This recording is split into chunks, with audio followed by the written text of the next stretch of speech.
है तो कहना मुश्किल है कि वो किस तरह से क्वेश्चन सेट करेगी। फर्स्ट टाइम कैडर उसका, हाँ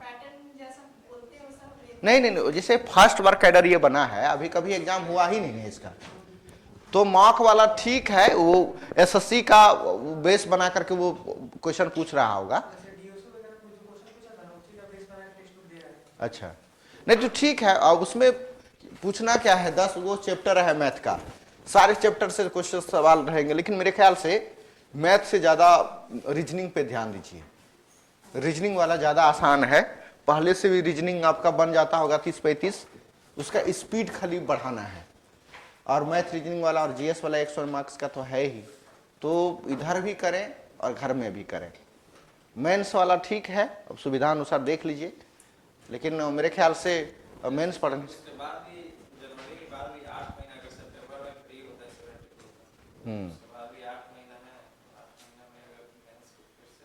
नहीं, वो तो ठीक है, वो डिपेंड करता है आपके ऊपर कि क्या करना है, लेकिन मेरे ख्याल से मैथ के लिए या रीजनिंग के लिए 1 से 2 घंटा काफ़ी है। दिन भर तो मैथ आप बना भी नहीं पाओगे ना। यदि देखिए अभी एक चीज ऐसा हो गया है ना कि सीजनेबल पढ़ाई करने से रिजल्ट पता नहीं क्यों, पहले था कि 2-3 महीना लोग सीरियस तैयारी करते थे, हो जाता था, लेकिन कंसिस्टेंटली रहना पड़ेगा। एक ही दिन में कम से कम 1-2 भी नया चीज सीखे, या तो पहले से जान रहे हैं वो रिमाइंड हो गया, तो आपको और मतलब बोलते हैं ना कि बैंक बैलेंस हो जाता है वो, तो जुड़ के तो रहना ही चाहिए। अब किस समय क्या नया सीख लेंगे किस मोड़ पे। अब क्लास आ ही रहे हैं तो 2 घंटा यहीं बैठ के कर लीजिए, पढ़ लीजिए यहीं पे, जैसे यूट्यूब से पढ़ते हैं या तो ऑनलाइन पढ़ते हैं या तो खुद से प्रैक्टिस करते हैं। मेरे ख्याल से तो लगता है कि मैथ रीजनिंग का खुद से प्रैक्टिस करना चाहिए। हाँ, उसका कॉन्सेप्ट यदि पता है तो खुद से प्रैक्टिस करें। और जीएस वाला के लिए तो बीपीएससी है, तो किस लेवल का पूछेगा, करना मुश्किल है, वन लाइनर रहेगा कि वो कॉन्सेप्ट रहेगा।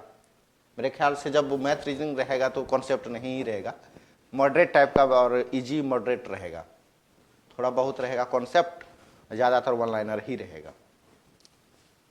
तो अब उस अनुसार से देखिए, एडीओ वाला पे तो लगना ही है, और जो नॉन साइंस बैकग्राउंड के हैं तो उसके लिए तो एडीओ बड़ा मुश्किल हो जाएगा इस बार मेरे ख्याल से, लेकिन 2 महीना टाइम है, बता रहा है कि जनवरी में एग्जाम होगी उसकी, तो 2 महीना में यदि मैथ रीजनिंग पे यदि कमांड हो पाता है।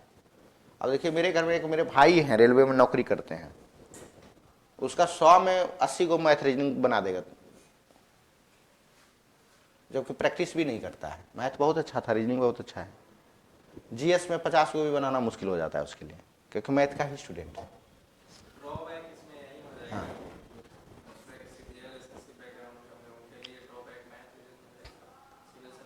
हाँ, तो दोनों के लिए, इसलिए किसी को फायदा नुकसान है नहीं, लेकिन वही है कि अब कंसिस्टेंटली जो लगा रहेगा उसका होगा। मेन अब यही चीज़ है कि दोनों तरीके के लोग हैं, और बिहारी लोग तो मैथ रीजनिंग में तो काफ़ी माहिर ही होते हैं, खास करके जनरल कंपटीशन वाले बच्चे। वो तो किसी भी प्रकार का मैथ, वो तो एडवांस मैथ बनाता है वो लोग, तो अर्थमेटिक ही पूछा जाता है यहाँ। एसएससी वाला में भी देखिए जो रहता है आपका ग्रेजुएट सेकेंड मेंस वाला, वो सब मैथ बनाता है लोग, तो मैथ रीजनिंग तो करना ही पड़ेगा उस लेवल का। और कोई एग्जाम है क्या इधर? हाँ, इसका है बिहार एसएससी का सीजीएल वाला। दारोगा कौन कौन भरे हैं? आप भरे हैं? लड़की आप भी भरे हैं? नहीं, दारोगा जरूर करिए आप लोग। यदि फिजिकल आप लोग का ठीक है, यदि दौड़ना उड़ना चाहते हैं तो दारोगा की नौकरी बहुत अच्छी नौकरी है। यानी कि समझ लीजिए कि डीएसपी और एसडीएम हालांकि चलो नेता लीडर का आपका सपोर्ट है तो ठीक है, नहीं तो डीएसपी और कुछ ऐसे पद हैं जो कि काफ़ी कमाऊ पोस्ट है, मतलब सैलरी के अलावे सैलरी कभी छूना नहीं पड़ेगा आपको ऐसा। लेकिन दरोगा शान शौकत से लेकर के सब चीज़ उसमें है, सब चीज़ का मतलब सब चीज़ है उसमें। तो आप ही के साथ बैठते थे, वो क्या नाम था, वो अविनाश लड़का, देखिए वो कितना मतलब बहुत मेहनत भी कम है उसमें, फिजिकल मेहनत ज़्यादा है। और जितना आप बीपीएससी में टाइम दे रहे हैं ना, उसका हाफ भी टाइम दरोगा में दीजिएगा ना तैयारी में, तो हो जाएगा। लेकिन आप तो देख रहे हैं उसमें भी क्वेश्चन का लेवल धीरे धीरे इंक्रीज कर रहा है। तो अब लेकिन हाँ, एक चीज़ है, जो बीपीएससी वाला बच्चा है उसका दरोगा आसानी से हो जाता है। फिजिकल तो हार्ड है, मैं तो क्या बोला शुरुआत में कि जिसका फिजिकल अच्छा है उसी के लिए दरोगा है। और ये एक पैशन होता है पुलिस सेवा में जाना। सबको नौकरी के लिए पुलिस सेवा नहीं है कि हम नौकरी के लिए बेरोजगारी मिटाने के लिए आ जाएंगे, पैशन वाला, क्योंकि इसका इतना फिजिकल स्टेप बाय स्टेप इतना होता है, उछल करना है, कूद करना है, वेट और ये सारा चीज, दौड़ कूद। तो एक तो वो पैशन जिसका है उसी का होगा, टाइम पास वाले का थोड़ा ना होना है इसमें। और एग्जाम भी देखो, जब तक क्वालिफाई नहीं करोगे, पीटी है, मेंस है, मेरिट बनता है। तो दरोगा पुलिस सेवा कहीं भी है, वो पैशन का जॉब है, जिसका शौक है वही आई, जबरदस्ती यहाँ पे नहीं होगा। ठीक है, हम लोग एक नया चैप्टर पढ़ेंगे जो कि प्रीलिम्स में भी काम देगा, मेंस में कई बार प्रश्न पूछे जा चुके हैं, और फैक्चुअल क्वेश्चन है, कॉन्सेप्ट भी है, और मार्केबल क्वेश्चन है। बहुत अच्छा मार्क्स होता है, मिलता है इसमें। प्रश्न होगा आपका वेस्टर्न एजुकेशन,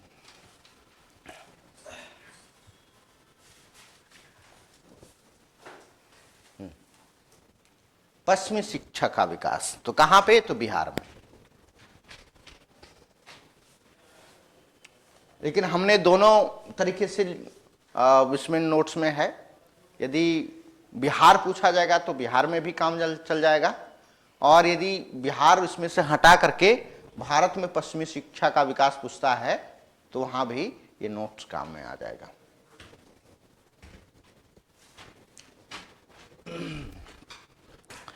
प्रश्न पूछे गए कि 1813 से 1847 तक बिहार में पश्चिमी शिक्षा यानी पाश्चात्य शिक्षा के विकास की चर्चा करें या प्रकाश डालें। ठीक है, यानी कि 1813 से 47 के बीच में इस सवाल में है बीपीएससी ने। लेकिन बीपीएससी में जितना आर्ट एंड कल्चर में कला से संबंधित है, उतना ही क्वेश्चन आपका उसके आसपास ही ये टॉपिक से प्रश्न है। अल्टरनेट करके एक बार देखने को मिल ही जाता है, पिछले लगातार 2 बार से लगातार पूछा है। तो ये टॉपिक कभी भी पूछा जा सकता है, प्रीलिम्स के लिए भी उतना ही इंपॉर्टेंट है जितना कि मेंस के लिए है।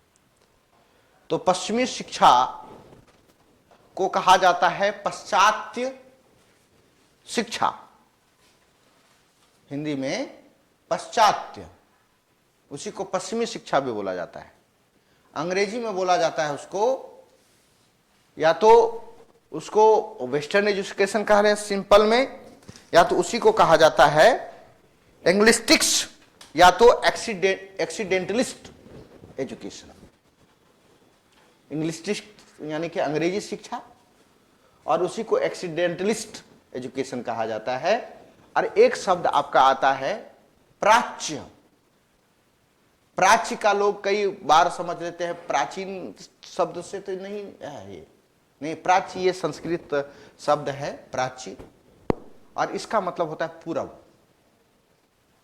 प्राच्य का मतलब पूरब, और ये पूरब जो है शिक्षा, क्योंकि पूरब एक पश्चिमी दुनिया वाले के लिए पूरब एक क्षेत्र था, भौगोलिक क्षेत्र था, और इस क्षेत्र की दर्शन काफी फेमस रही है, इसलिए इसको ईस्टर्न फिलॉसफी भी कहा जाता है, पूर्वी दर्शन। और पूर्वी दर्शन से ही पूर्वी शिक्षा निकला है कि यह पूर्वी जो शिक्षा है, तो इसको शुद्ध हिंदी में बोला जाता है प्राच्य शिक्षा। अंग्रेजी में इसको कहा जाता है ओरिएंटलिस्टिक एजुकेशन, ओरिएंटलिस्टिक एजुकेशन या ओरिएंटल एजुकेशन। प्राच्य का अंग्रेजी में ओरिएंटल। ठीक है, तो 2 शब्द आपको अंग्रेजी में भी यदि कंफ्यूज करवाए तो नहीं होना है, और हिंदी में भी नहीं होना है। प्राच्य का जरूरी नहीं, कई लोग इसको प्राच्य को प्राचीन समझ लेते हैं या तो कुछ स्वदेशी, लेकिन उसका यदि आप देखेंगे अर्थ, प्राची का माने पूर्वी क्षेत्र हो जाता है। जैसे पश्चिमी शिक्षा कहेंगे तो पूर्वी कहेंगे ना। तो अब ये पश्चिमी शिक्षा का विकास हुआ तो बिहार में, इसके बारे में पढ़ेंगे। और यदि प्राच्य शिक्षा पूछा जाएगा तो प्राच्य शिक्षा का इस तरह से अभी सवाल कभी पूछा नहीं गया है, लेकिन हाँ शॉर्ट नोट्स में पूछा जा सकता है कि बिहार में प्राच्य शिक्षा के ऊपर टिप्पणी करें। 150 वर्ड में पूछा जा सकता है। तो प्राच्य शिक्षा क्या हो गया कि भारत की जो प्राचीन सिस्टम थी एजुकेशन की, तो वैदिक शिक्षा पद्धति वो कैसी होगी? तो उसका शैली होगा गुरुकुल शिक्षा पद्धति, यानी कि गुरु अपने मतलब जो घर से बाहर जो कुटिया बना करके रहते थे, उन्हीं के कुटिया में बच्चे पढ़ने के लिए जाते थे, गुरु के अंदर रहते थे।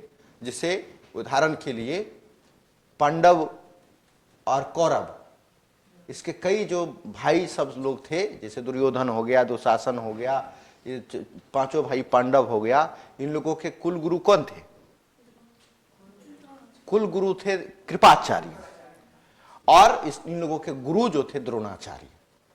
तो ये गुरुकुल पद्धति थी, वो पढ़ाते थे। लेकिन गुरुओं के पास कौन जाएगा?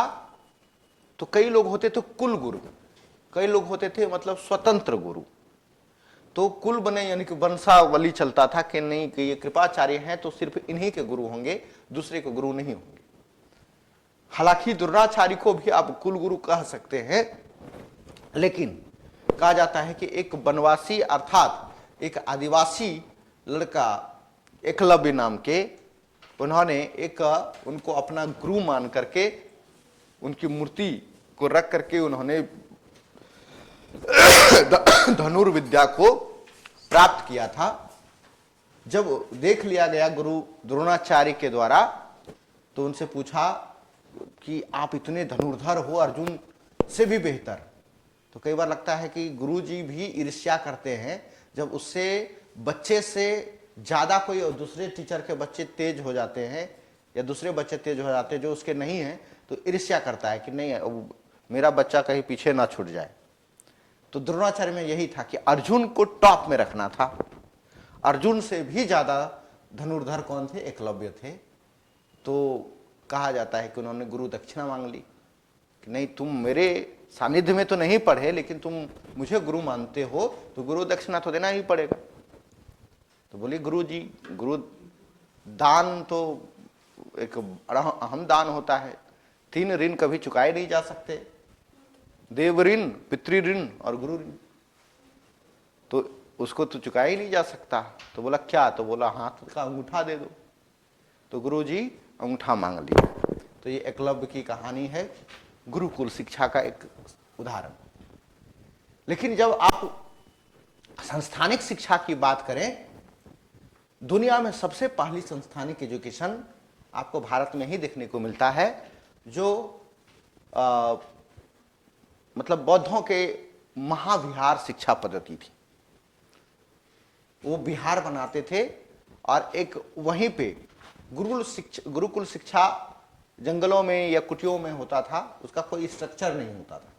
लेकिन बौद्ध भिक्षुओं ने क्या किया कि इसका एक रूप दिया, क्योंकि बौद्ध धर्म को कई राजकीय धर्म का संरक्षण भी प्राप्त हुआ था, इसलिए राजा राजवाड़े बौद्ध भिक्षुओं को रहने के लिए विहार बनवा देते थे। विहार माने जिसको संघाराम कहा जाता है, और वहीं पे खुद नॉलेज भी लेते थे और बच्चों को पढ़ाते भी थे, और फिर वो अपने धर्म के प्रचार के लिए इधर उधर भिक्षा पात्र भी करते थे। और फिर इसी का जो है विकसित स्वरूप आपको देखने को मिलेगा तक्षशिला जो महाविद्यालय महाविहार देखने को मिला। फिर बाद में यही महाविद्यालय महाविहार से ही महाविद्यालय का रूप आया, और फिर बाद में देखिएगा नालंदा महाविहार, और फिर नालंदा विश्वविद्यालय उसी को कहा गया, जो किसने बनवाया? कुमारगुप्त ने। हालांकि नालंदा जो महाविहार थे उसके अभी भी जाइएगा तो कई लोग मानते हैं इसकी 9 बिल्डिंग है, लेकिन 9 बिल्डिंग नहीं है। हिस्टोरिकल यदि एविडेंट देखें तो 3 मंजिला है जो अभी खंडहर है। तो पहली मंजिला को कुमारगुप्त ने बनवाया था, दूसरे मंजिला को हर्षवर्धन ने बनवाया था, और तीसरे मंजिला को पाल शासक धर्मपाल थे, धर्मपाल ने गोपाल, उन्होंने बनवाया था। कहा जाता है नालंदा विश्वविद्यालय सही तरीके से गवर्न कर सके, चल सके, तो पहले नालंदा महाविहार राजकीय संरक्षण के तहत था, जैसे कुमारगुप्त। बाद के समय में ये क्या हो गया, जैसे राजा कमजोर हुए, नालंदा महाविहार को अनुदान देना धीरे धीरे कम हो गया। वहां 10,000 बच्चे पढ़ाई करते थे और वहां शिक्षा का अनुपात जो हुआ करता था, शिक्षक और शिष्य का अनुपात, वह 5:2 का हुआ करता था। 5 बच्चे 2 शिक्षक, और इससे आइडियल रेशियो दुनिया में कहीं आया ही नहीं है। कभी जाइएगा नालंदा महाविहार खंडहर घूमने के लिए, तो प्रत्येक बच्चे के लिए, प्रत्येक 2 बच्चे के लिए एक हॉस्टल फैसिलिटी थी, एक रूम की, उसमें पढ़ाई करते थे। 10,000 बच्चे की रहने की कैपेसिटी था, 2,000 शिक्षक रहते थे। और यहां मेडिसिन का मुख्य रूप से रिसर्च होता था। मेडिसिन, मेडिटेशन, और मेडिसिन माने आयुर्वेद वाला सब चीज आ जाएगा, और मेडिटेशन। इसके अलावे भी बौद्ध दर्शन से संबंधित शिक्षा की दी जाती थी। मैथमेटिक्स का भी पढ़ाई होता था। तो एक बार कहा जाता है कि जब मोहम्मद गोरी के एक सिपाह सलार सेनापति बख्तियार खिलजी को एक कोढ़ जैसी या चर्म रोग जैसी बीमारी हो गई थी, और सभी जगह इलाज करवाए, कहीं ठीक नहीं हुआ। और फिर किसी ने बताया कि आप नालंदा महाविहार मेडिकल सेंटर चले जाइए, और फिर वहां पे उन्होंने इलाज करवाया, ठीक हो गया था। कहा जाता है कि इस ईर्ष्या में कि ये कैसा ये रिसर्च सेंटर है, मतलब कि ऐसा हमारे यहाँ क्यों नहीं है, कि इसके अलावे फिर इसका विकास ना हो सके, इसलिए पूरा सेंटर को ही इन्होंने जला दिया था। एक ये मत है नालंदा महाविहार को विध्वंस का। ऐसे कई विचार हैं उसके, एक उनमें से एक ये भी विचार है। तो इसका मेडिसिन बहुत जबरदस्त होता था। लोग मानते हैं कि नालंदा महाविहार बहुत पहले से चल रही थी, और उसमें नागार्जुन भी, इस वजह को सवाल भी बीपीएससी ने पूछा था कि नालंदा महाविहार से कौन कौन जुड़े हुए थे, तो उसमें नागार्जुन भी था, जो कि नागार्जुन कनिष्क के शासनकाल में रहा, और नालंदा महाविहार तो गुप्त काल में बना, जो कि बहुत बाद में बना। तो नालंदा महाविहार में क्या पहले से शिक्षा दी जाती थी? हाँ, बिल्कुल दी जाती थी। महाविहार था, शिक्षा वहां से पहले से दी जाती थी, लेकिन इसको संस्थानिक एक वर्ल्ड वाइड लेवल पर इसको प्रतिस्थापित जो किया उसी को, तो उसने कुमारगुप्त ने करवाया था। इसलिए नागार्जुन का संबंध भी आपका नालंदा महाविहार से बताया जाता है। सुश्रुत का भी संबंध नालंदा महाविहार से बताया जाता है। आर्यभट्ट का भी संबंध नालंदा महाविहार से बताया जाता है। तो बड़े बड़े जो यहाँ के मैथमेटिशियन, बड़े बड़े जो विद्वान थे, खास करके मेडिकल साइंस के विश्वविख्यात चिकित्सक, जो कि पहली बार सर्जरी को भारत में लाया, पूरी दुनिया में लाया एक्चुअली, सुश्रुत। इसलिए मेडिकल साइंस की जहाँ पे पढ़ाई होती है, MBBS वाला शोध संस्थान जहाँ भी है, देखिएगा एक सुश्रुत का फोटो लगाया जाता है वहाँ। यहाँ तक कि कई लोग बताते हैं, डॉक्टर लोग, कि फॉरेन में भी इसका चित्र लगाया जाता है। तो सर्जरी का विकास हुआ। तो सुश्रुत की भी बड़ी लंबी कहानी है, उतनी लंबी कहानी नहीं जाएंगे कि वो अपना इक्विपमेंट कैसे बनाया था सर्जरी का। तो जो गिद्ध होता है ना, वल्चर, उसका क्या नाम है? वल्चर ही नाम है ना गिद्ध का। तो उसका जो नाखून होता था और उसका चोंच होता था, उस मरने के बाद उसको काट लिया जाता था, और लाश जो दफना देते थे उसको सुश्रुत चोरी कर करके उसका वो सर्जरी करके उसके जो बॉडी के प्रत्येक पार्ट है उसको देखते थे, अध्ययन करते थे मरने के बाद, जिंदा में नहीं। और फिर धीरे धीरे वहीं से जो है ये सर्जरी स्टार्ट हुई। कई कहानियां। फिर उदंतपुरी गोपाल ने बनवाया, बिहार शरीफ में। विक्रमशिला धर्मपाल ने बनवाया। ये बिहार में आपका प्राच्य शिक्षा थी। प्राच्य शिक्षा माने यहाँ की खुद की जो पूर्वी शिक्षा के केंद्र थे। लेकिन अर्ली मिडाइवल में, ये अर्ली मिडाइवल तक ये चलता रहा, यानी कि 10वीं शताब्दी तक ये शिक्षा पद्धति चलती रही। देश दुनिया से लोग भारत में पढ़ने के लिए आते थे, यहाँ से ज्ञान, विज्ञान और दर्शन की शिक्षा प्राप्त करते थे। ज्ञान माने जनरल नॉलेज, विज्ञान मतलब जो मेडिकल साइंस वगैरह सब मैंने बताया, और दर्शन माने यहाँ तो बौद्ध दर्शन की पढ़ाई होती थी। तो ज़्यादातर बच्चे चाइना से, श्रीलंका से ये सब पढ़ाई करने के लिए यहाँ पे आते थे। उदाहरण तो फाहियान का भी उदाहरण मिलता है, वो भी आए थे। इत्सिंग आए थे, संयुगन आए थे और वेनसोंग आए थे, ये सब। लेकिन सबसे फेमस कौन है? वेनसोंग। तो ये आपका फैक्ट भी हो गया। प्राच्य यदि पूछा जाएगा तो, लेकिन हम लोग को प्राच्य पढ़ना ही नहीं है, पढ़ना है पश्चिमी शिक्षा। तो पश्चिमी शिक्षा में वही पूछा जाता है कि प्रश्न लिखा देते हैं। 1813 से 1947 तक पश्चात शिक्षा, जिसको पश्चिमी शिक्षा,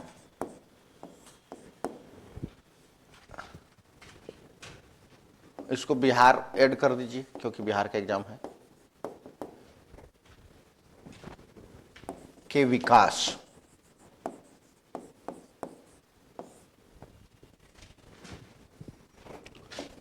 पर टिप्पणी करें।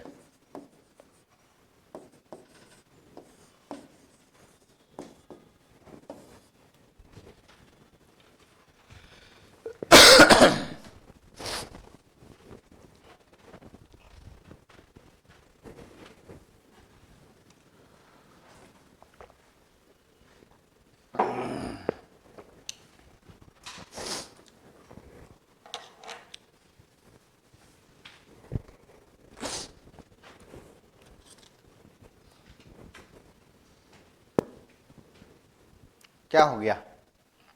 क्यों हंस रहे हैं? 3 3 6 3 9 2 11, 2 3 4 को लगता है रिजल्ट नहीं हुआ, इसलिए वो नहीं आए क्या?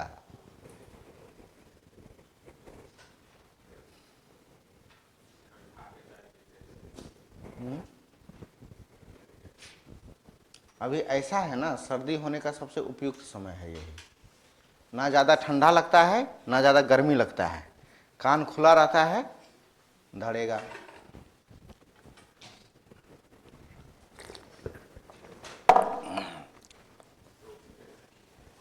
थोड़ा और ठंडा पड़ने दीजिए तो पढ़ेंगे।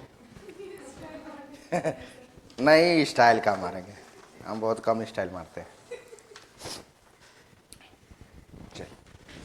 क्या पढ़ेंगे इसमें बताइए अमरेश? आप लोग तो दिए हैं एग्जाम।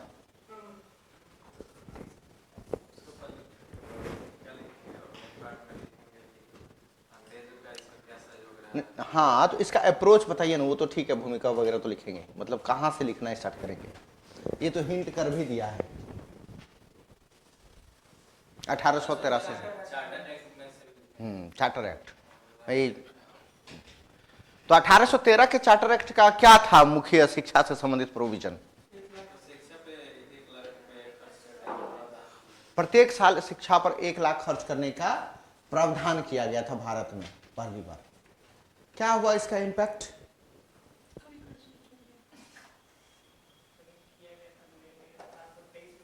आप लोग जानते हैं और मैक्सिमम लोग जानता है, लेकिन मैं एक दूसरा एंगल दूंगा।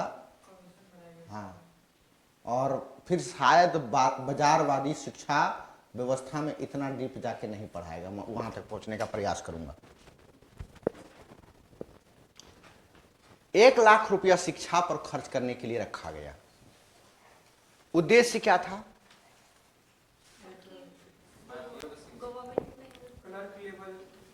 वो तो ठीक है, वो कमेंट किया जाता है कि क्लर्क लेवल के कर्मचारी को अंग्रेजी कंपनी के लिए उसके हित के लिए यहाँ पे एक श्रमिक वर्ग तैयार करना। क्यों क्यों क्यों ऐसी परिस्थिति आ गई थी?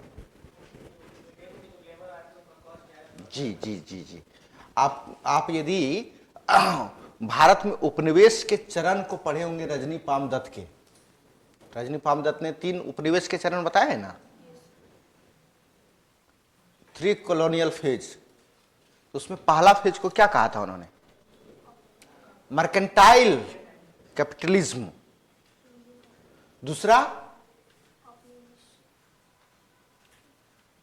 पहला तो मर्केंटाइल हो गया, दूसरा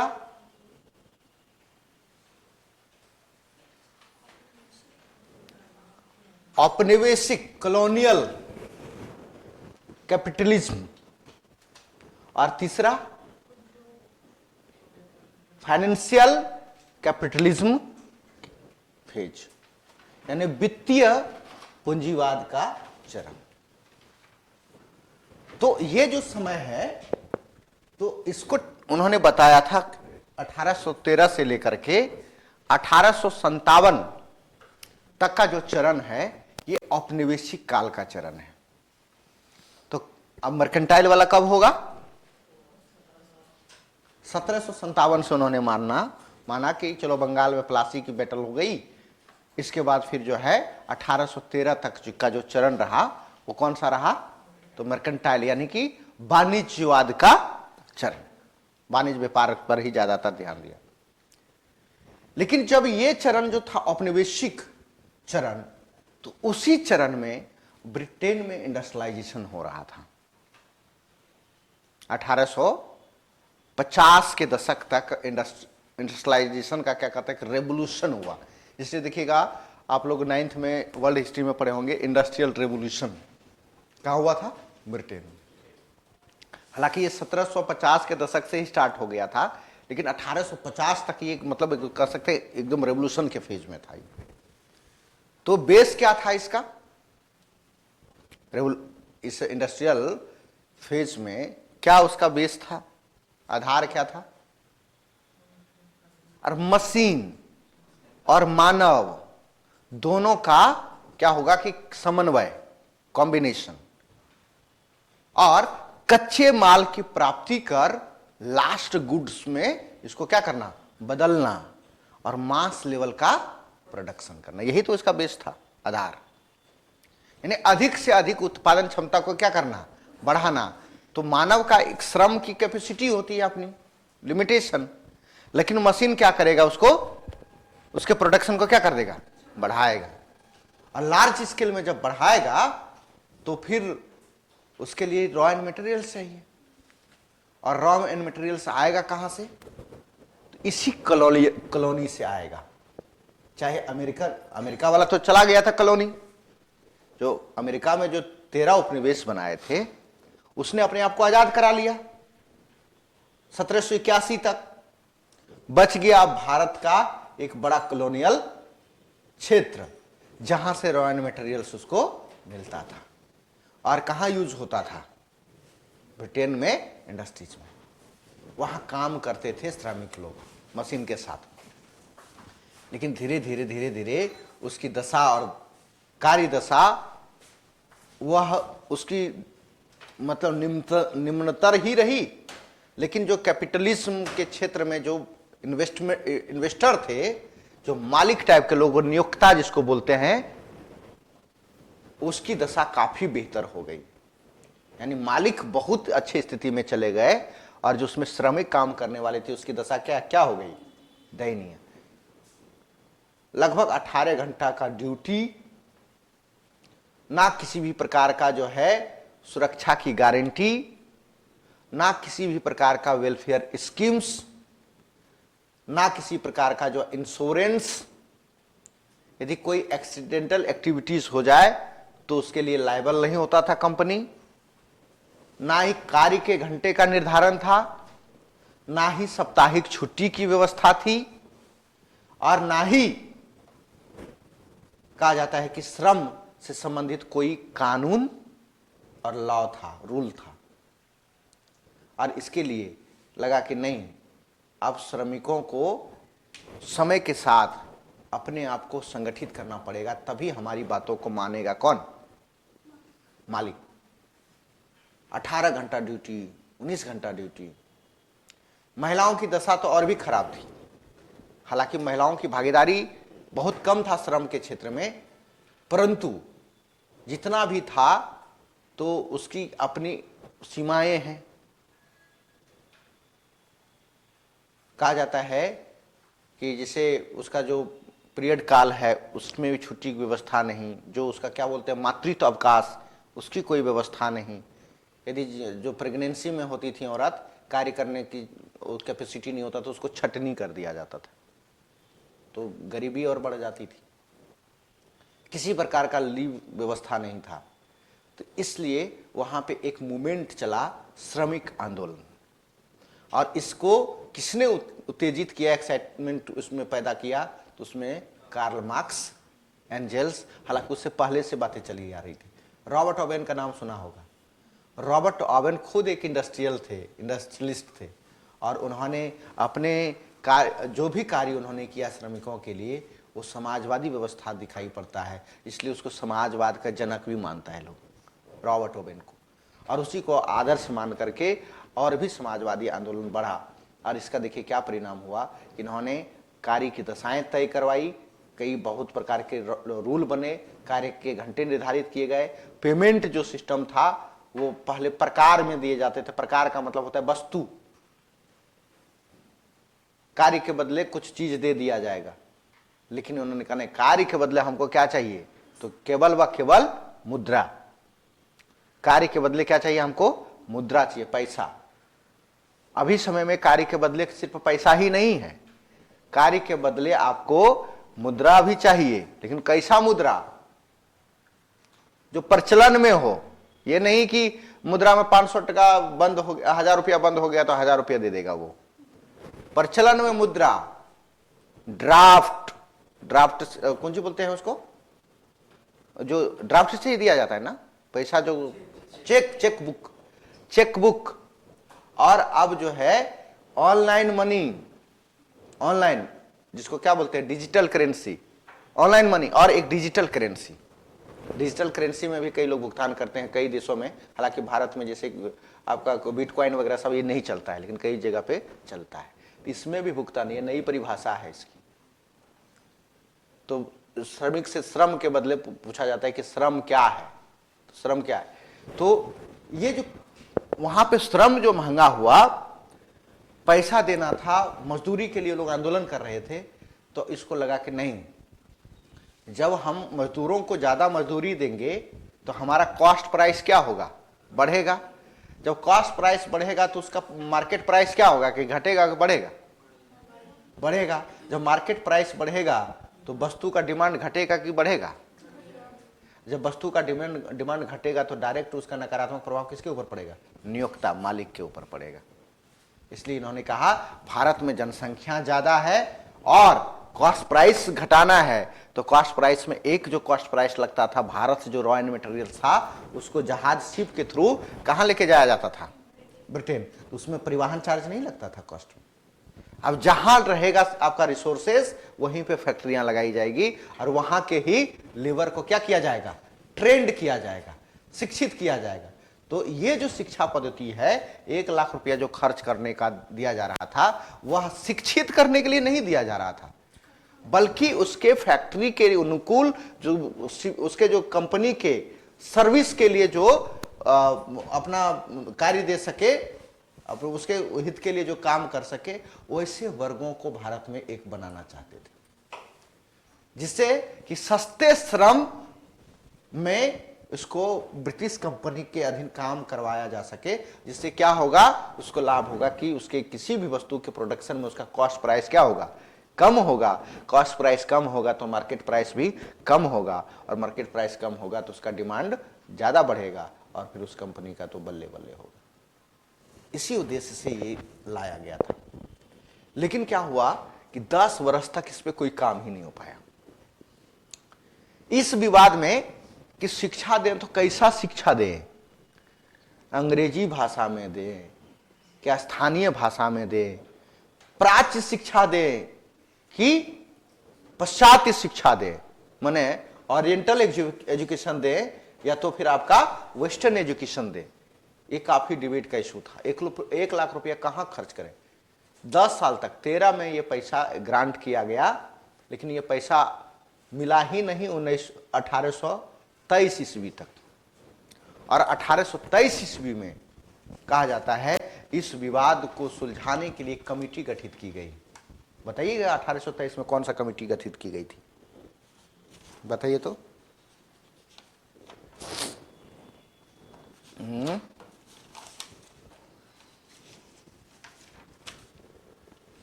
मेरा नहीं याद है, उसका नाम है और general committee of public instruction. लिखिएगा कहीं पे, नोट कर लीजिएगा, general committee of public instruction, अर्थात लोक शिक्षा की सामान्य समिति, जिसको हम लोग शॉर्ट फॉर्म में बोलेंगे GCPE, general committee of public instruction या एजुकेशन। आई भी कर सकते हैं, आई GPCI इंस्ट्रक्शन। और इसके जो है, इसमें टोटल कुल कितने मेंबर थे? 10 मेंबर। 5 ओरिएंटलिस्ट थे और 5 आपका एक्सीडेंटलिस्ट थे, या तो उसको कर सकते हैं वेस्टर्न एजुकेशन के सपोर्टर थे। अब देखो ये जो 10 मेंबर जो बनाए गए, 10 मेंबर में ऐसा नहीं था कि जो ओरिएंटलिस्टिक्स लोग थे वो भारतीय लोग थे। ओरिएंटलिस्टिक्स जो थे वो भी अंग्रेज थे, और जो पश्चिमी वाले लोग थे वो भी क्या थे? अंग्रेज थे। यानी 10 के 10 कौन मेंबर थे? अपने में वो कहते थे कि कौन सा भाषा को में यहां पे शिक्षा दिया जाए। तो सवाल ये बनता है कि 10 में कुछ नाम बताइएगा कि कौन कौन किसके सपोर्टर थे। आपने नाम सुना होगा जेम्स प्रिंसेप का, जिन्होंने अशोक के सारे अभिलेख लगभग पढ़ने का प्रयास किया था। क्या नाम था? James Prinsep. और एक आपने नाम सुना होगा जोनाथन डंकन का, जो बनारस में संस्कृत विद्यालय के महाविद्यालय की स्थापना किया था। नहीं, तो ये दोनों जो थे संस्कृत का मतलब, एक थोड़ा सा कॉमन सेंस लगाइएगा, संस्कृत को महाविद्यालय बनाने का मतलब है कि ये प्राच्य यानी कि भारत की शिक्षा व्यवस्था को पसंद करते थे।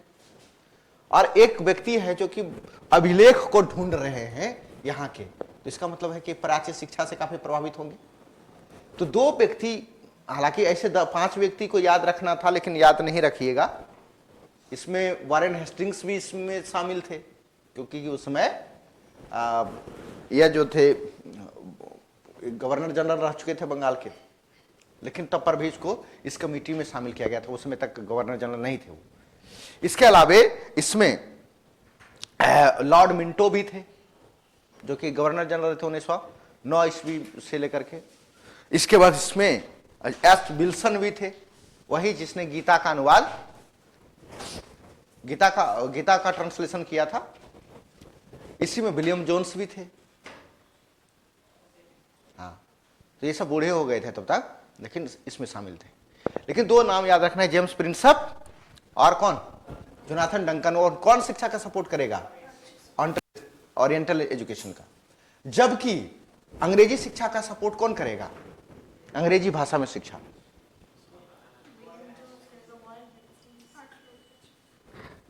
इसमें कई हालांकि नाम होंगे, लेकिन उसमें से 1-2 नाम याद रखिएगा, जैसे लॉर्ड मैकाले।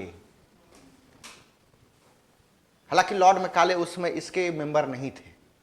वारेन हेस्टिंग्स हो गए, इसके अलावा फिर आपका विल्सन हो गए। ये सब जो था इंग्लिश मीडियम की शिक्षा या पश्चिमी शिक्षा के सपोर्ट करते थे। अब इसका मेन रीजन था कि क्योंकि कंपनी के ये लोग गवर्नर थे, रह चुके थे, इसको एक्सपीरियंस था कि कंपनी कैसे बेहतर करे, तो इंग्लिश भाषा में शिक्षा देने के लिए 1823 ईस्वी में ये जो कमेटी गठित हुई, और ये कमेटी इस विवाद को सुलझाने का प्रयास करते रहे कि अब बताओ भाई 1 लाख रुपया जो प्रोविजन किया गया है चार्टर एक्ट 1813 के तहत, हमें क्या करना है, कौन सी भाषा में एजुकेशन देना है, कैसी एजुकेशन देना है। ये लोग लड़ते ही रह गए, 1 लाख रुपया खर्चा हुआ ही नहीं। ये बनाए भी गए आपस में, ये भी रिजॉल्व नहीं कर पाए मामले को। अल्टीमेटली भारत के गवर्नर जनरल, उसमें भारत के गवर्नर जनरल नहीं थे बल्कि बंगाल के last governor general Lord William Bentinck 10 साल के बाद 1833 का जो चार्टर एक्ट आया, उसमें 20 साल में कुछ प्रगति नहीं हुई। 1 लाख रुपया कैसे खर्च किया जाए, कोई बात ही नहीं बनी। एक कमेटी भी बनाया गया, वो भी डिसीजन नहीं ले पाए। तो बोला गया कि अच्छा एक काम करते हैं, उनके ही एक लॉ एक्सपर्ट थे, या तो कह सकते कानूनी सलाहकार को क्या बोलेंगे, लॉ एडवाइजर, नहीं, उनका नाम था लॉर्ड मैकाले। लॉर्ड मैकाले को इसी जो आपका बनाया गया था, आपका एक कमेटी जनरल वाला, क्या नाम था, लोक शिक्षा की सामान्य समिति, उसके चेयरमैन उनको बना दिया गया। बोला कि विवाद को सुलझाइए किसी तरीके से। और लॉर्ड मैकाले समिति का गठन हुआ कब, 1833 ईस्वी में। और इसका रिपोर्ट कब आया, 1835 ईस्वी में।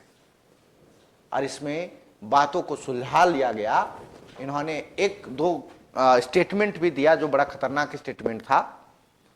इन्होंने कहा कि देखो भाई, आप लोग जो प्राच्य शिक्षा के बारे में बात कर रहे हो, तो मैं तो कहता हूं कि भारत का जो संपूर्ण जो दर्शन और शिक्षा है, ब्रिटेन के एक जो लाइब्रेरी है ना, उसके एक जो कमरा है, उसके अंतर्गत एक जो क्या बोलते हैं उसको, अलमारी के अंतर्गत रखी हुई एक किताब के बराबर भी नहीं है। आप लोग क्या इसको सपोर्ट कर रहे हो, एक स्टेटमेंट था। फिर दूसरा, इन्होंने उसको समझाने के लिए ही कहा कि देखो भाई, आप लोग नहीं समझ रहे हो कि हम क्यों शिक्षा देना चाह रहे हैं। पहले इसका ऑब्जेक्टिव तो समझो, हम यहाँ के शिक्षा थोड़ा देना चाह रहे हैं। हम लोग चाह रहे हैं कि भारतीयों को रंग रूप से भारतीय ही रहने देना चाहते हैं, लेकिन इसको ब्लड से क्या बना देना चाहते हैं, अंग्रेज, अर्थात ब्रिटिश कंपनी के हित के लिए एक वर्ग पैदा करना चाहते हैं। ये लॉर्ड मैकाले का स्टेटमेंट। तो 2 स्टेटमेंट यहाँ पे देखने को मिलेगा। तो इसका ऑब्जेक्टिव पता चल जाता है कि क्या है शिक्षा का उद्देश्य। और फिर कहा गया कि देखो 1 लाख ही रुपया है, बजट हमारे पास कितना है, 1 लाख रुपया, जो कि अलॉट कब किया गया है, 13 में, 33 तक कोई काम ही नहीं हुआ। तो कहा गया कि देखो बजट कम है, हमारे पास काम बहुत ज्यादा करना है, तो हम क्या करते हैं कि प्राइमरी लेवल का एजुकेशन देने का प्रयास करेंगे। प्राइमरी मतलब बेसिक एजुकेशन देने का प्रयास करेंगे। और इसका भाषा हम लोग अंग्रेजी बनाते हैं। तो इसलिए देखिएगा, आज के भी समय में जितना कॉन्वेंट विद्यालय है, चाहे प्ले स्कूल से लेकर के प्राइमरी मिडिल तक, अंग्रेजी भाषा वही बच्चे समझ सकता है। फिर आप सब दिन हिंदी में पढ़िए और लास्ट में अंग्रेजी में पढ़िएगा, समझ में नहीं आएगा, बोरिंग लगेगा। तो कहा कि नहीं, इसका भाषा क्या बनाना चाहिए, अंग्रेजी बनाना चाहिए। और बेसिक एजुकेशन देना है हमको, तो कर्मचारी क्लर्क टाइप के लोग चाहिए, तो उसको उच्चतर हायर एजुकेशन थोड़ा ना देना है। तो बोला कि अरे बात तो ठीक है, हम अंग्रेजी भाषा में देंगे, लेकिन किसको दीजिएगा। लेकिन यहाँ की सामाजिक व्यवस्था को समझो। सामाजिक व्यवस्था यहाँ पे 4 वर्गों में विभाजित है ना। ब्राह्मण है, क्षत्रिय है, वैश्य है, शूद्र है, लेकिन इसमें सबसे प्रभावशाली जो वर्ग है ब्राह्मण है। इसलिए या तो एक तरह से कहें कि हायर जो वर्ण है, उसको यदि आप एजुकेशन दे देते हो तो इसकी संख्या भी बहुत कम है। और इसी के इर्द गिर्द जो है आपका अन्य वर्ण भी वाले रहते हैं, इसी के खेतों में काम करते हैं, इसी के आसपास रहते हैं।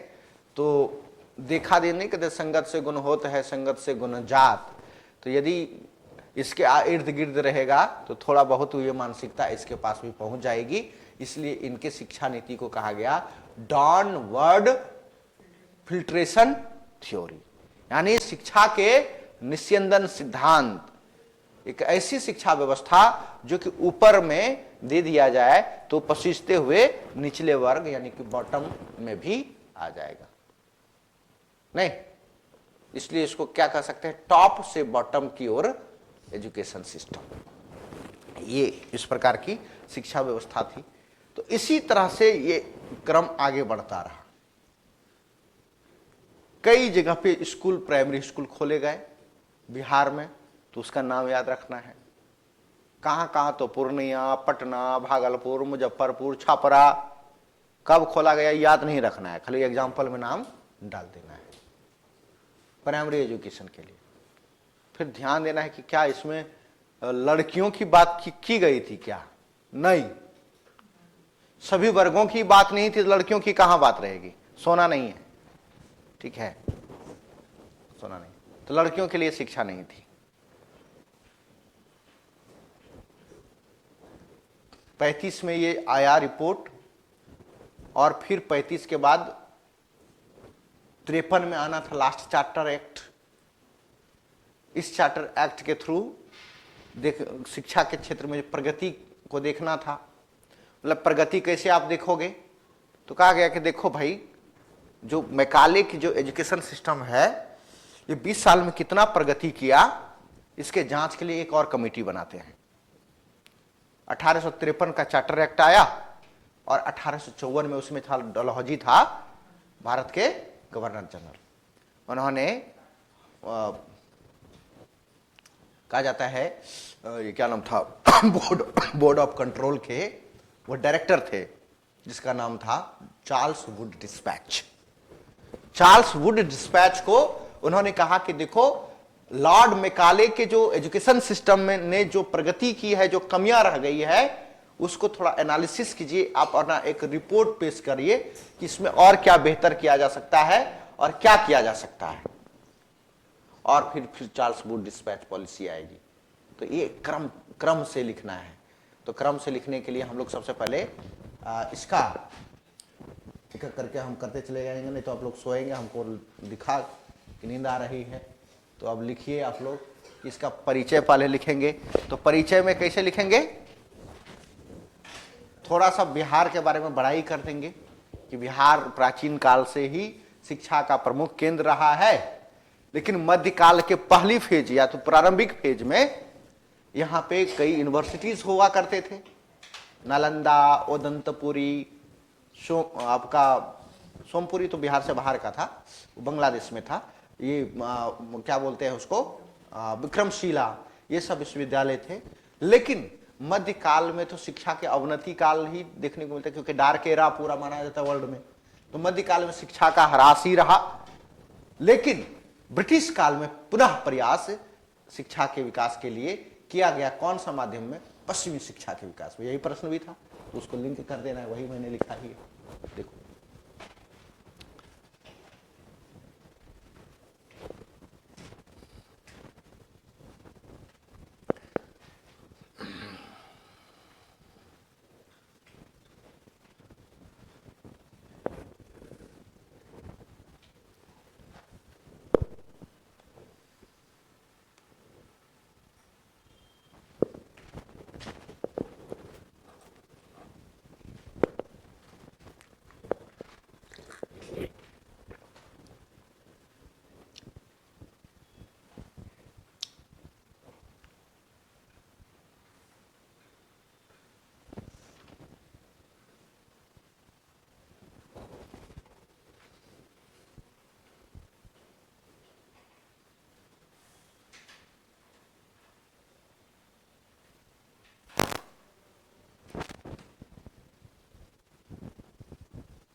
हो गया।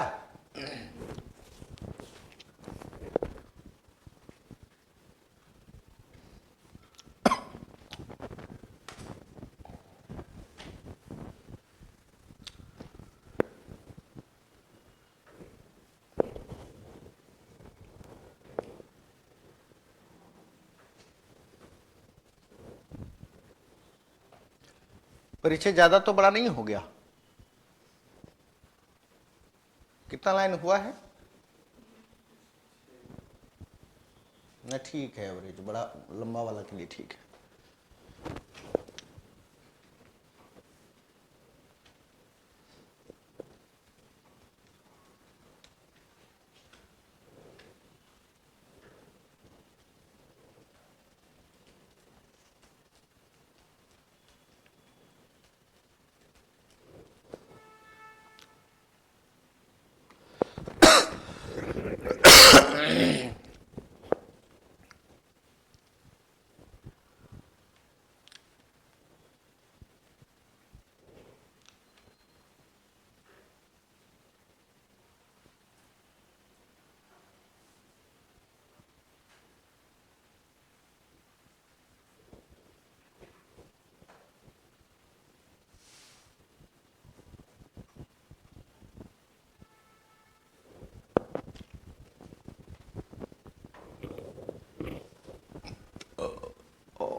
चलिए, परिचय हो गया।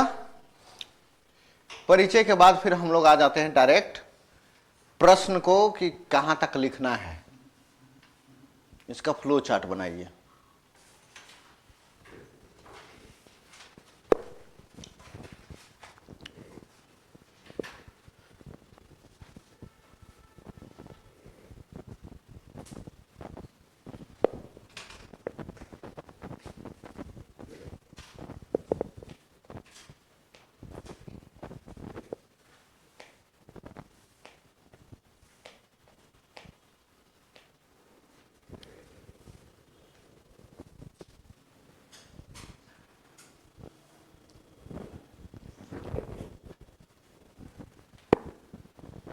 लेक्चर मेरा चार्ल्स वुड तक पहुंच चुका था।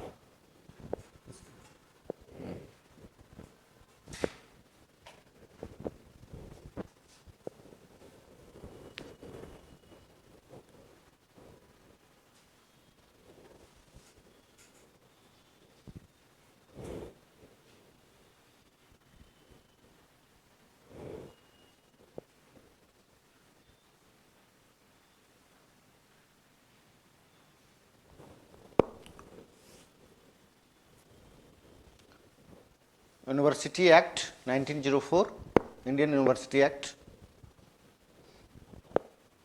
Sedler commission.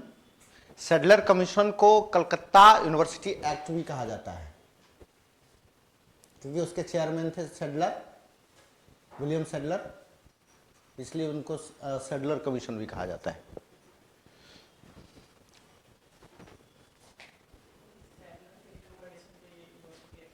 हाँ, सेडलर के, हाँ, क्योंकि वो चेयरमैन था और चेयरमैन के नाम से देखिए रहा है, जैसे साइमन कमीशन कहते हैं, तो रियल में उसका नाम साइमन कमीशन थोड़ा ना था, क्योंकि उसके चेयरमैन साइमन थे।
हो गया।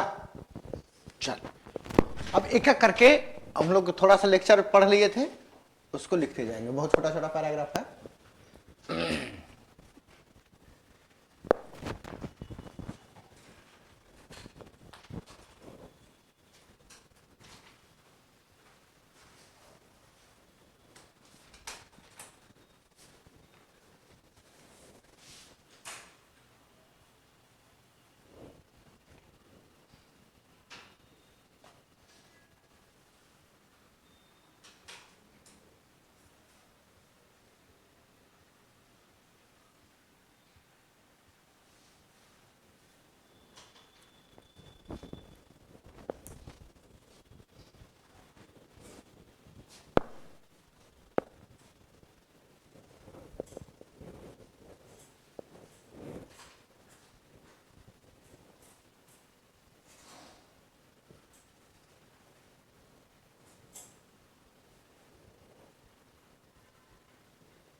चलिए 1827 में वहां तक जाके छोड़ दिए कि ये मतलब 1827 तक उपलब्ध ही नहीं कराई गई पैसा, क्यों? क्योंकि विवाद हो गया था।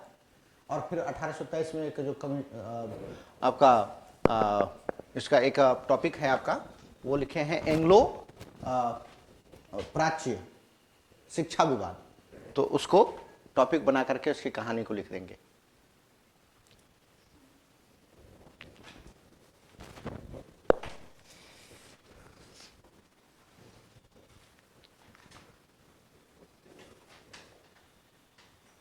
हो गया?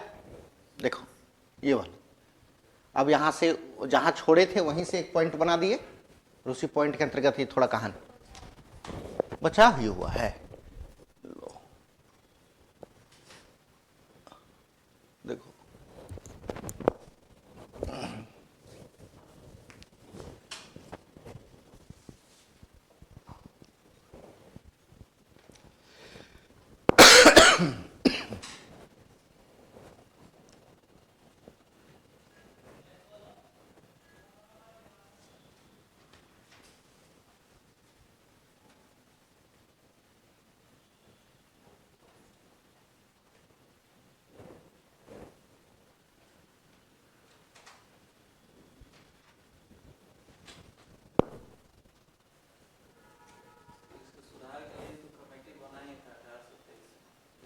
नहीं ये विवाद एक अलग टॉपिक बना दिए थे, दोनों के विवाद को कमेटी बना था 10 सदस्यीय, कोई विवाद क्यों नहीं नहीं सुलझ पाया, दोनों अपने जीत पे अड़े ही रह गए।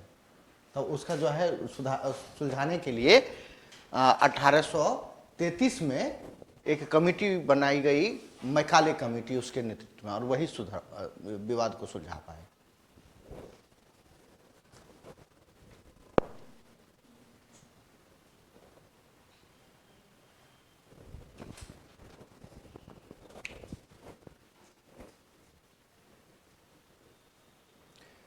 अब देखिए एक चीज हम आप लोग को मेंस लिखने के लिए यहाँ तो, क्योंकि मैं अभी इतना स्किलफुल नहीं हूँ टेक्नोलॉजी का यूज करने के लिए, आपको फ्लो चार्ट यहाँ बताता हूँ बनाने के लिए, इस जगह बनेगा कैसे।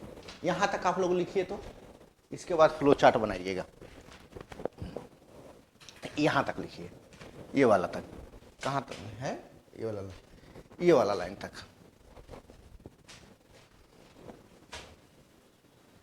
यहाँ तक 23 तक 13 तक।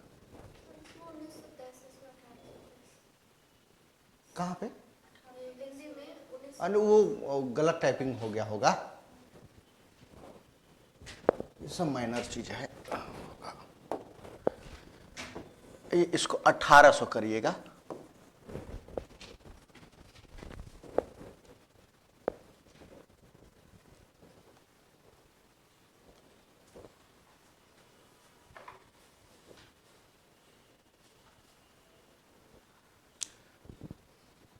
अब उसको लिखने के बाद फिर क्या करिएगा, इस कहाँ पे है ये वाला कमिटी, उसको बीच में एक लिखिएगा, ठीक है, बनाइएगा, और उसके नीचे हम बताते हैं। पहले इसको लिखिए, इसके बाद फिर यहाँ तक लिख लीजिए, कंप्लीट कर लीजिए। इसको हो गया,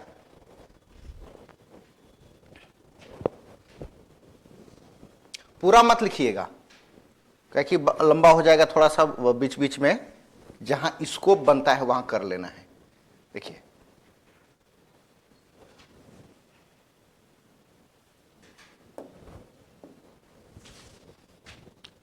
GCPI यही ना है, 1823। यहां पे इसको ऐसे करना है, इसमें करिएगा टोटल मेंबर कितना, 10। इसमें 5 कर दीजिएगा प्राची का ओरिएंटलिस्ट,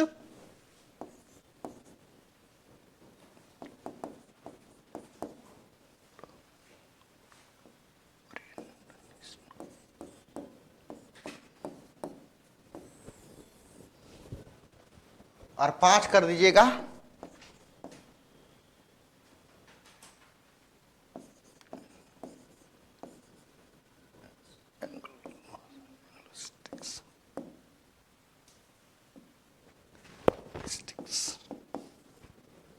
या तो फिर एक्सीडेंटलिस्ट कर दीजिए या तो वेस्टर्निस्ट कर दीजिए। वेस्ट ये अब इसके सपोर्ट में कुछ नाम लिख दीजिए।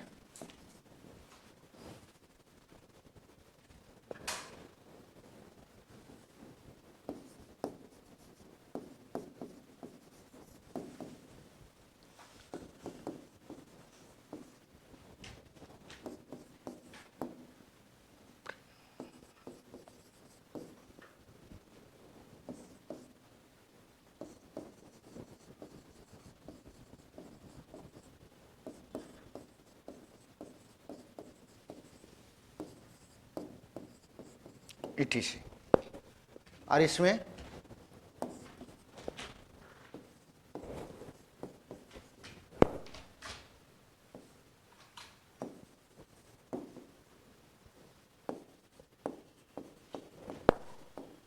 वारेन हेस्टिंग्स,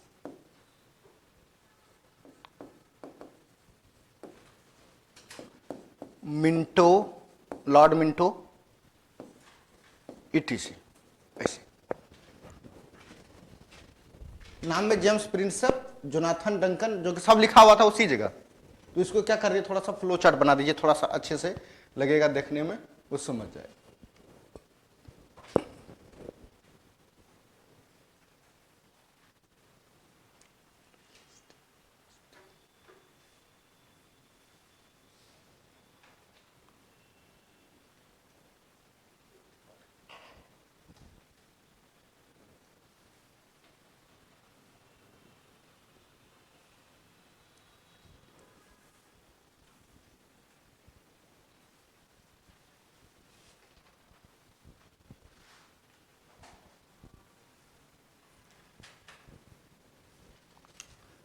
GCPI का पूरा आप लोग लिखे हैं कि खाली शॉर्ट में ही लिख दिए हैं?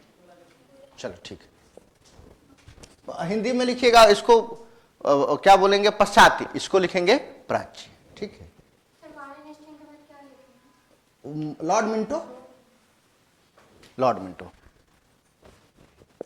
अरे वो जो आप भाषा में लिखे थे उसको क्या कर दिए, फ्लो चार्ट डायग्राम बना दिए। तो ये थोड़ा ठीक माना जाता है कि जैसे जिसका कॉपी में डायग्राम वगैरह सब होता है उसको देख के अच्छा लगता है। ठीक है, नयन सुख मिलता है जांचने वाले को। चलिए अब आ जाइए ये वाला।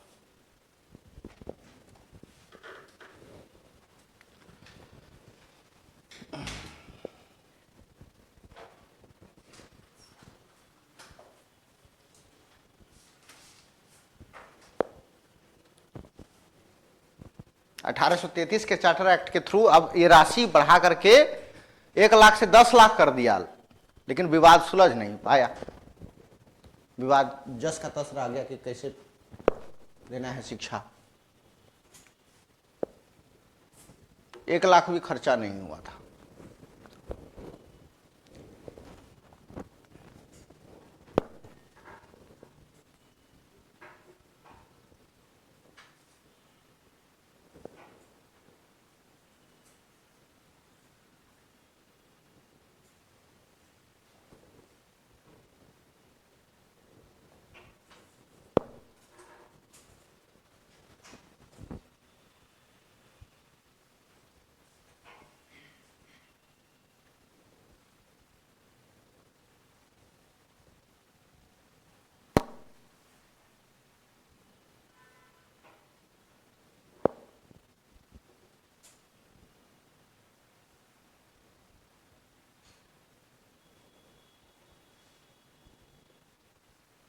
हो गया।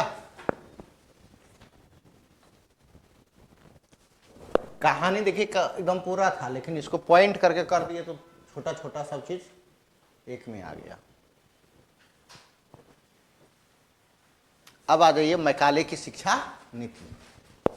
ये 1833 लिख सकते हैं या 35 भी लिख सकते हैं।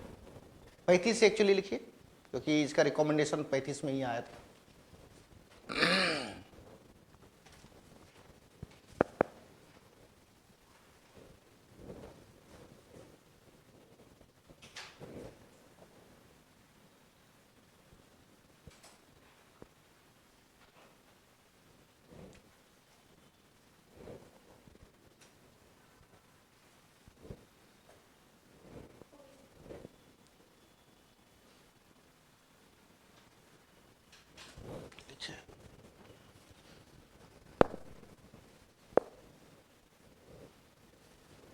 ई के जगह पर आई कर दीजिएगा कि वहां इंस्ट्रक्शन है।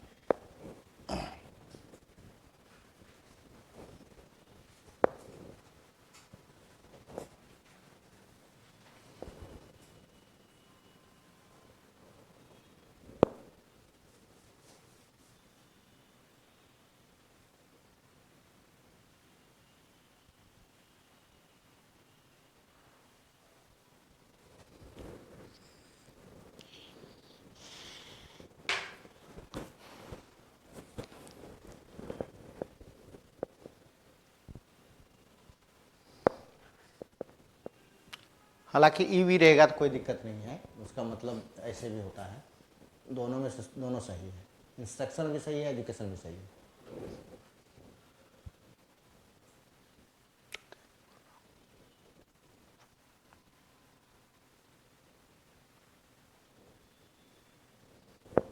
प्रेसिडेंट की जगह पर चेयरमैन भी लिख सकते हैं।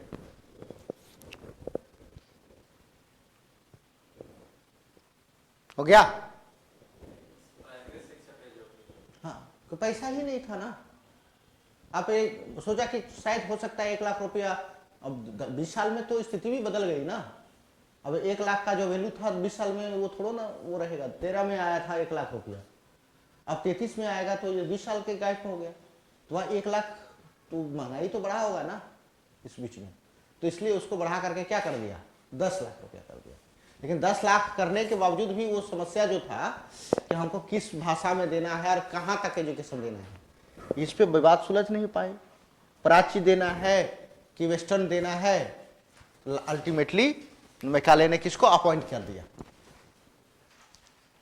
मैकाले, ये लॉर्ड विलियम बेंटिक ने मैकाले को, और मैकाले जीसीपी का चेयरमैन बन गए, जिसके कुल टोटल कितने मेंबर थे, 10 मेंबर थे। अब बेचारे का ये प्रस्ताव आएगा जो भारत की दुर्गति का कारण बनेगा। यही इनका प्रपोजल है, देख लो।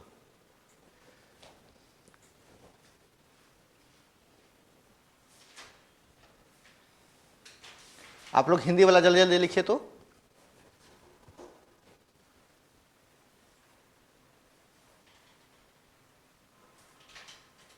एक कॉलेज जहां लिखे हैं ना उसको काट दीजिएगा। स्कूल की शिक्षा अंग्रेजी माध्यम में दी जाएगी, कॉलेज का प्रोविजन नहीं था।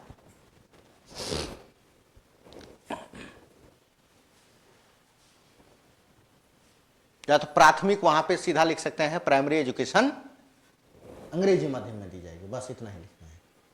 तो दोनों बच जाइएगा कॉलेज और स्कूल वाला विवाद से।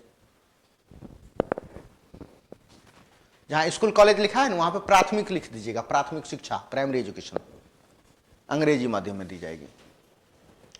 और इस प्रस्ताव के तहत कई स्कूल खोले गए,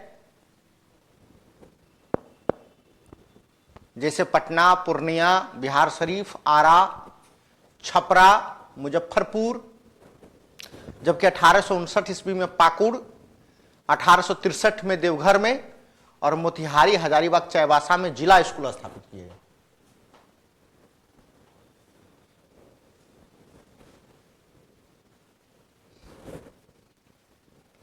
लेकिन ये चीज एश्योरेंस दिया गया खुश करने के लिए जो प्राची लोग थे, खास करके जो ओरिएंटलिस्टिक लोग थे, उन्होंने कहा कि जो यहाँ का देसी स्कूल जो चल रहा है उसको बंद नहीं किया जाएगा, बल्कि ये एडिशनल जो है हम लोग का अंग्रेजी माध्यम वाला शिक्षा चलाया जाएगा। तो इसलिए कहा गया, देखिए अब नीचे वाला है ना कि देसी शिक्षण संस्थान को बंद नहीं की जाएगी। और फिर ये बात कहा गया कि आम लोगों को कैसे शिक्षा देना है भाई, तो उन्होंने कहा कि देखो डाउनवर्ड फिल्ट्रेशन थ्योरी देना है।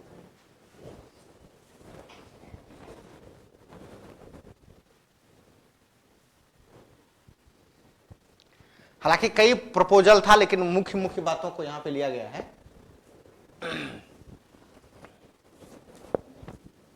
हो गया?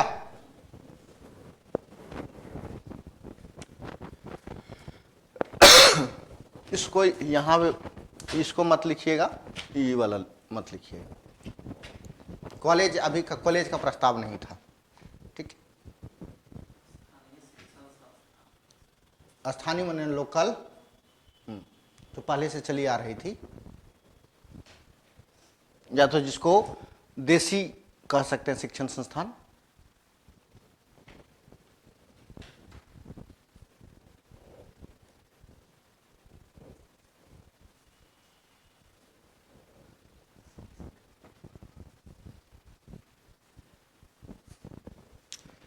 ये सब क्यों जरूरी है, तो ये सब आपका फैक्ट हो जाएगा। कंटेंट जिसको बोलते हैं, कंटेंट देखता है वो लोग। अरे ये सब आप सही तरीके से बुलेट पॉइंट में दे दिए तो खुश हो जाएगा। नहीं, माने कि आप अंग्रेजी में दीजिएगा तो यहाँ लोकल भाषा वाला जो शिक्षा पद्धति है, जो पहले से जो चली आ रही है, तो क्या करिएगा, उसको बंद कर दीजिएगा? नहीं, बंद नहीं करना है। जैसे अब कॉन्वेंट स्कूल आया अंग्रेजी मीडियम, तो यहाँ का हिंदी और जो स्थानीय भाषा में शिक्षा दिया जाता तो उसको बंद तो नहीं ना कर दिया, क्योंकि लड़ाई भी तो वही ना था। कुछ लोग कहते थे कि यहाँ के देसी शिक्षा को प्रमोट करना है, जिसको प्राच्य शिक्षा कहा गया, जिसको ओरिएंटल एजुकेशन कहा गया। और कुछ लोग क्या कर रहे थे, कौन सा शिक्षा देंगे? वेस्टर्न एजुकेशन देंगे। चलो अब ये लिखो, भाषा भी था और शिक्षा किस प्रकार की शिक्षा, तो शिक्षा अंग्रेजी वाला, थोड़ा विज्ञान का जो वेस्टर्न जो ज्ञान विज्ञान है उसकी शिक्षा दो, मैथमेटिक्स पढ़ाओ, विज्ञान पढ़ाओ। यहाँ का स्थानीय जो शिक्षा पद्धति थी वैसी नहीं थी। यहाँ था कि वेद शास्त्र अध्ययन ये वाला करने का शिक्षा था, नैतिक शिक्षा थी। हाँ,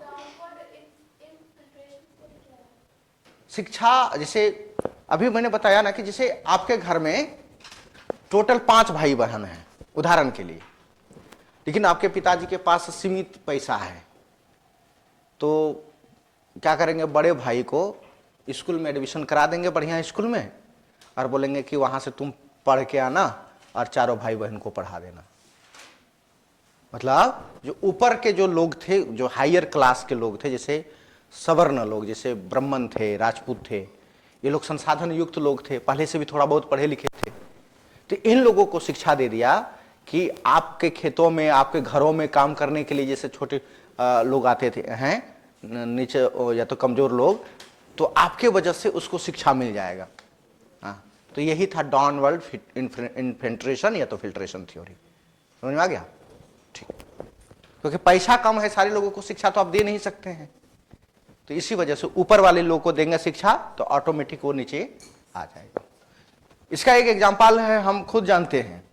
एक बूढ़े थे, एक अक्षर का उनको ज्ञान नहीं था, समझ नहीं पाते थे, लेकिन विक्टोरिया पैलेस में वो झाड़ू लगाते थे कलकत्ता में, और इतना मतलब फ्लुएंटली इंग्लिश बोलते थे उसको, मतलब वो उन्होंने सीखा नहीं कहीं, मतलब वहाँ क्योंकि अंग्रेज लोग आते थे, वो झाड़ू लगाते थे, चाय पिलाते थे। अब जैसे टूरिस्ट गाइड वाला देखिएगा गया वगैरह में और कई जगह पे, जहाँ पे टूरिस्ट गाइड होते हैं, बहुत पढ़े लिखे नहीं होते, रिक्शा चलाते हैं लेकिन फ्लुएंट इंग्लिश बोलते हैं। इसका मतलब क्या हुआ कि रहते रहते सीख गया। कैसे सीख गया? तो वही उसी को कहा जाता है डाउनवर्ड फिल्ट्रेशन थ्योरी, यानी ऊपर के लोगों को ज्ञान मिली, वो धीरे धीरे आ गया उसके।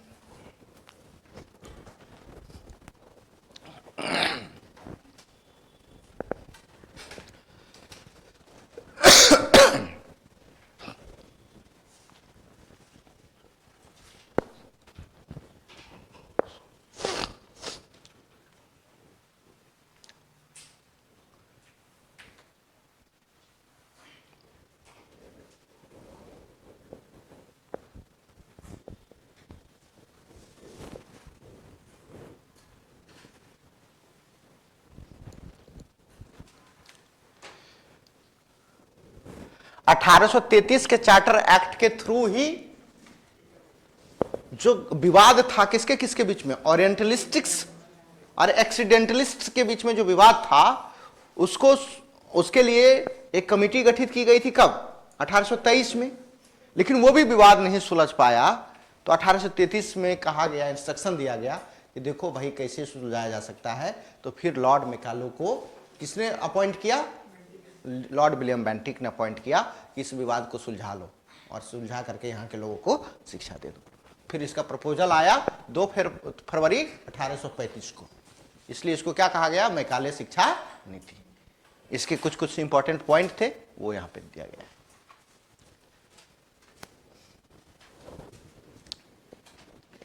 ये वाला क्यों मैंने उदाहरण दिया पटना, ये भागलपुर, खाली यहीं पे नहीं दिया गया था, ऑल ओवर इंडिया दिया गया था, क्योंकि प्रश्न आपका क्या है कि बिहार में, तो इसलिए बिहार वाला इसमें डाल दिया।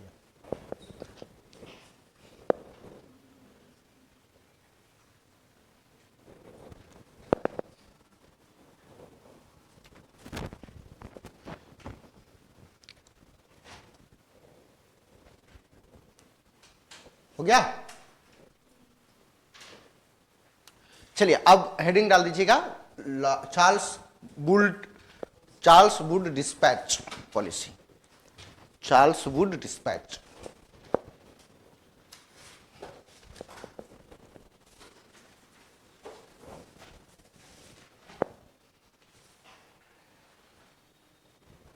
Charles Wood dispatch.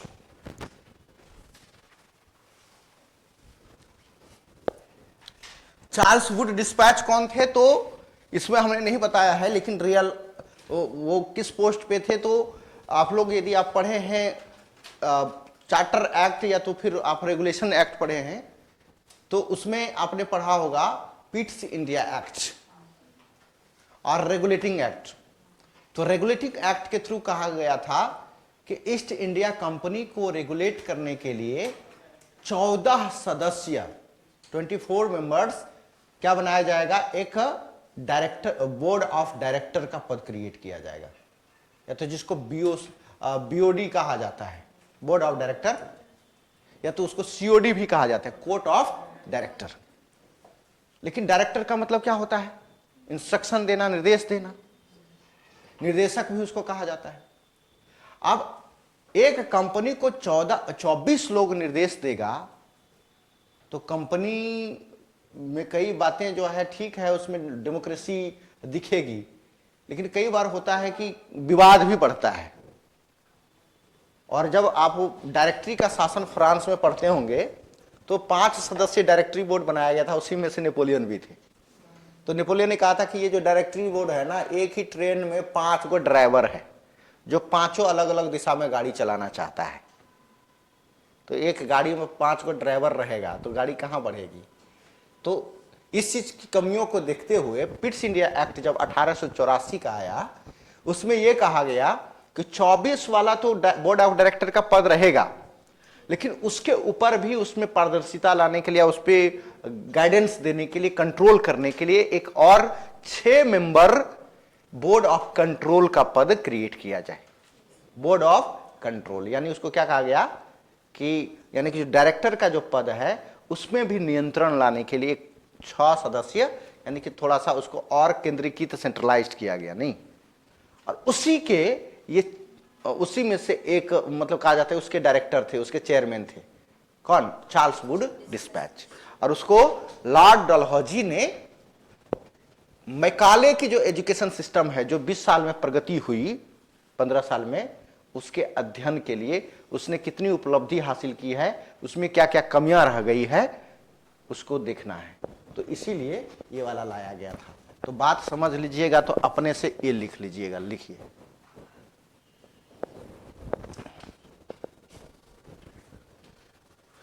कब आया था ये? 1854 में, जुलाई महीना में।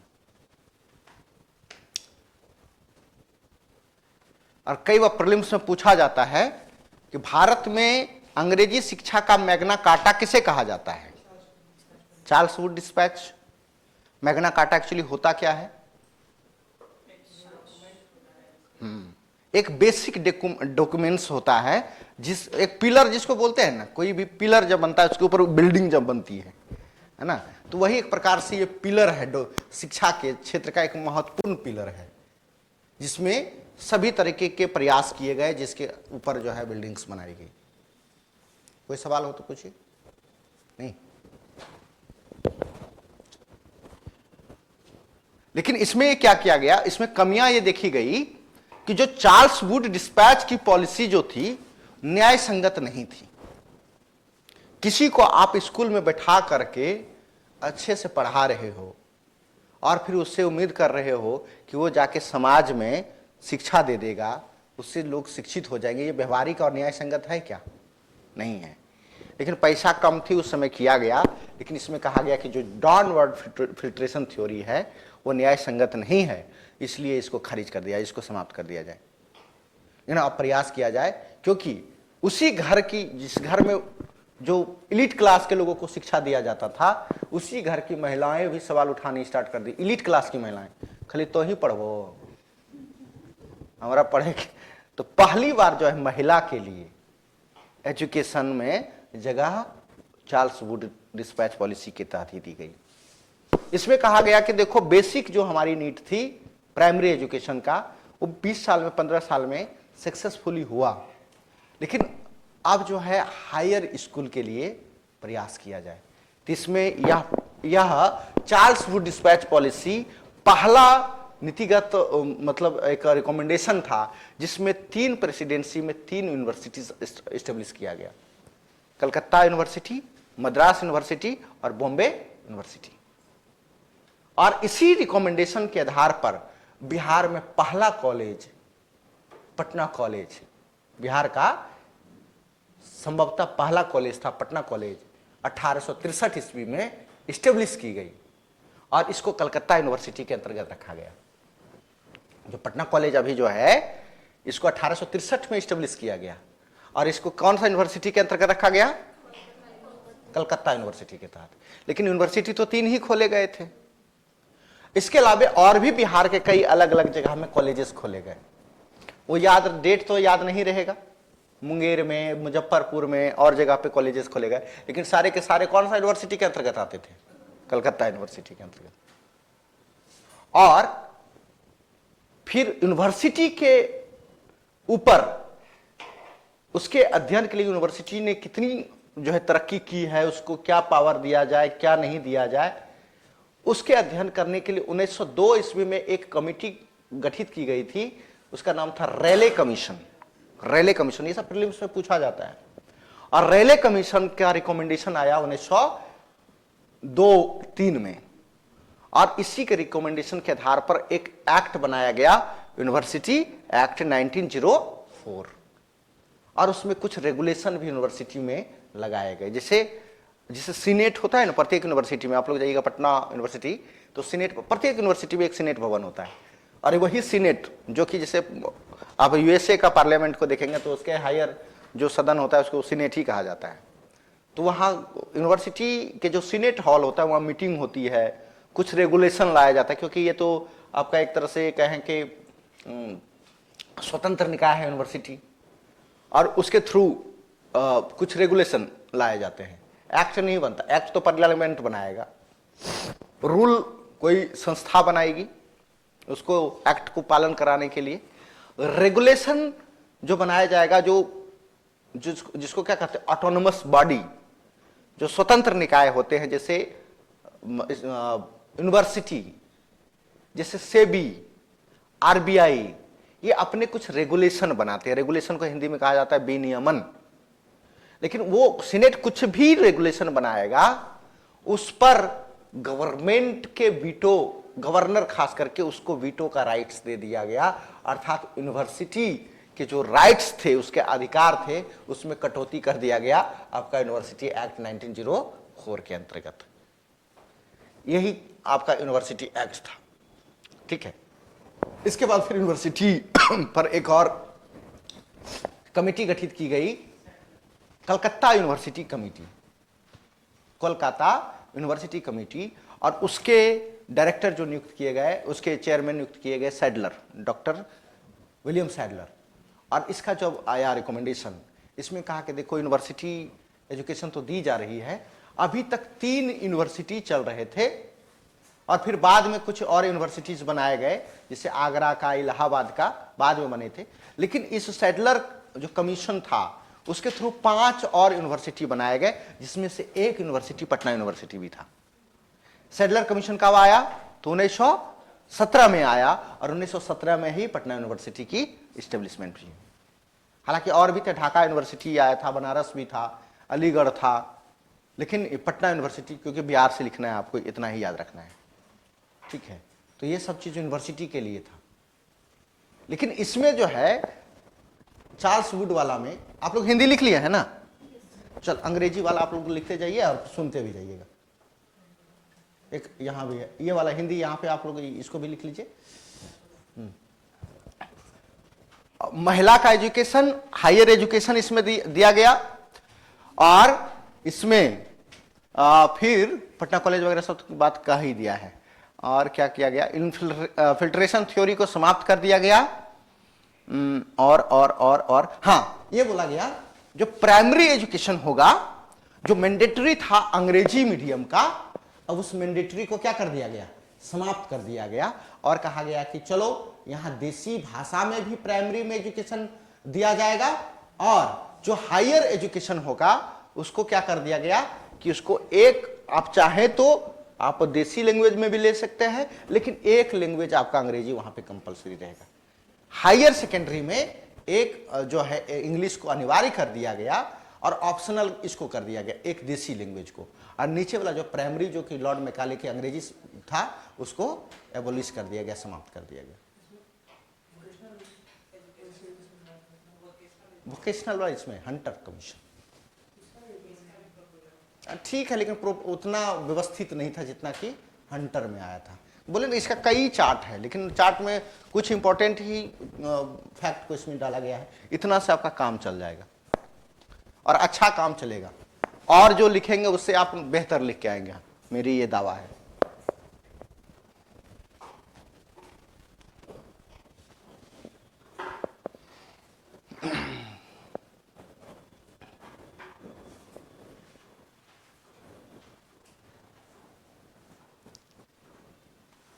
हाँ, इसमें एक लास्ट जो लाइन था कि प्रत्येक जिला में कम से कम प्रयास किया जाए कि एक कम से कम गवर्नमेंटल स्कूल जो है इस्टेब्लिश कर ही दिया जाए।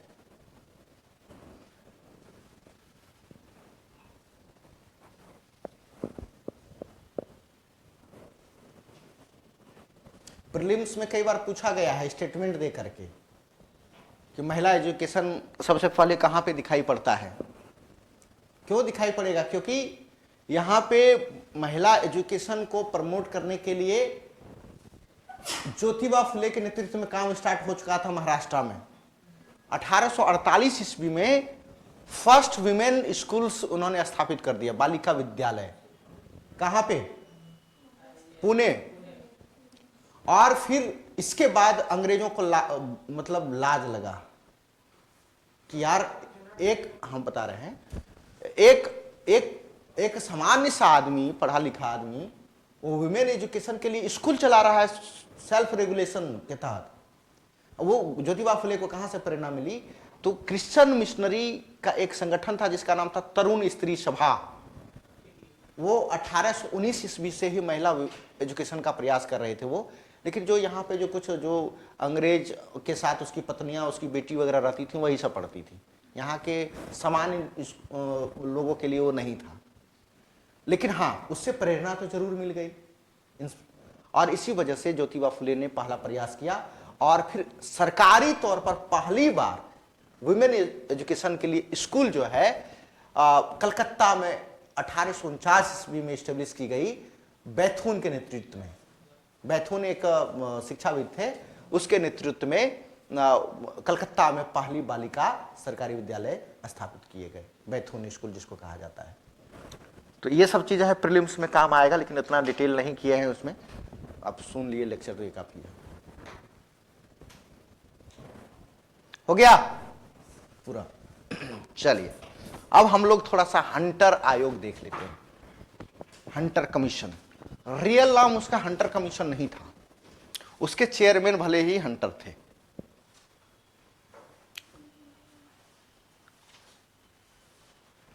ये वाला आपका छूट गया है, उसी में से लिख लीजिए। सभी स्तरों पर महिलाओं को शिक्षा पर जोर दिया गया। हिंदी वाले अंग्रेजी दोनों है, लिख लीजिए।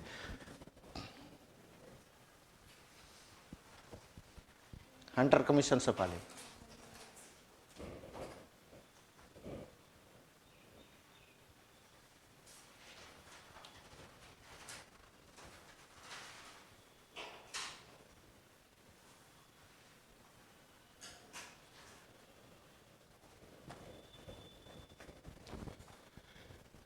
सभी स्तर के माने प्राइमरी, मिडिल, हायर एजुकेशन, सभी जगह महिलाओं को शिक्षा देने की व्यवस्था की गई चार्ल्स वुड डिस्पैच पॉलिसी के तहत, क्योंकि प्रेशर बन रहा था।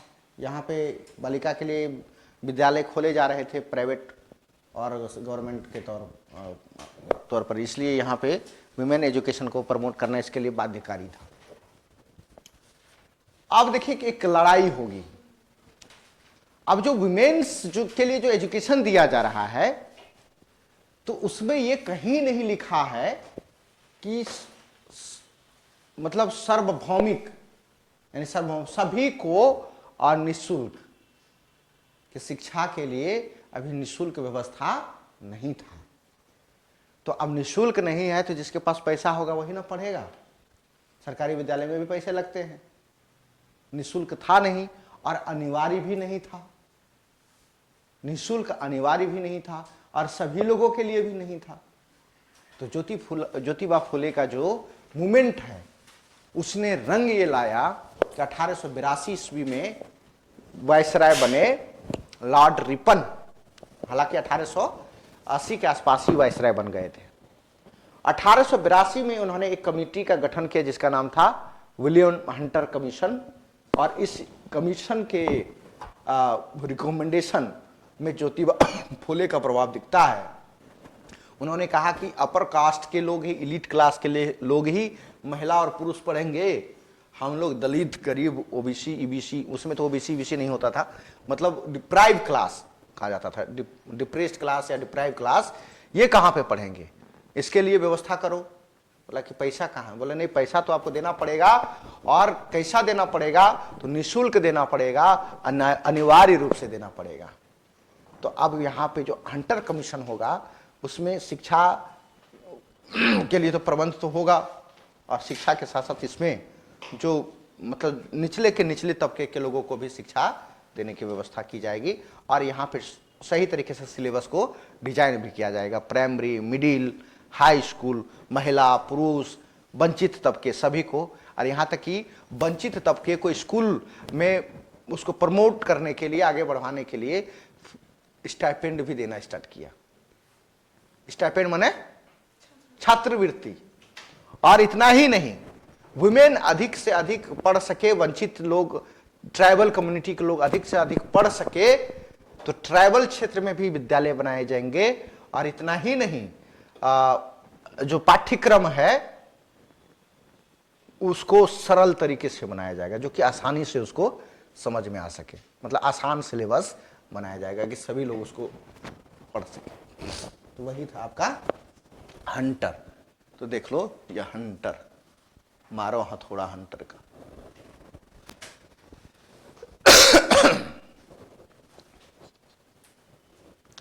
कि लगभग 30 वर्ष के करीब हो जाएगा चार्ल्स वुड का, और उसके कई उसके उपलब्धियां होगा, कई कमियां होगा, उन सारे चीज़ों को देखेगा। चार्ल्स वुड डिस्पैच के पॉलिसी को समीक्षा करेगा विलियम हंटर, और फिर उसका रिकमेंडेशन आएगा।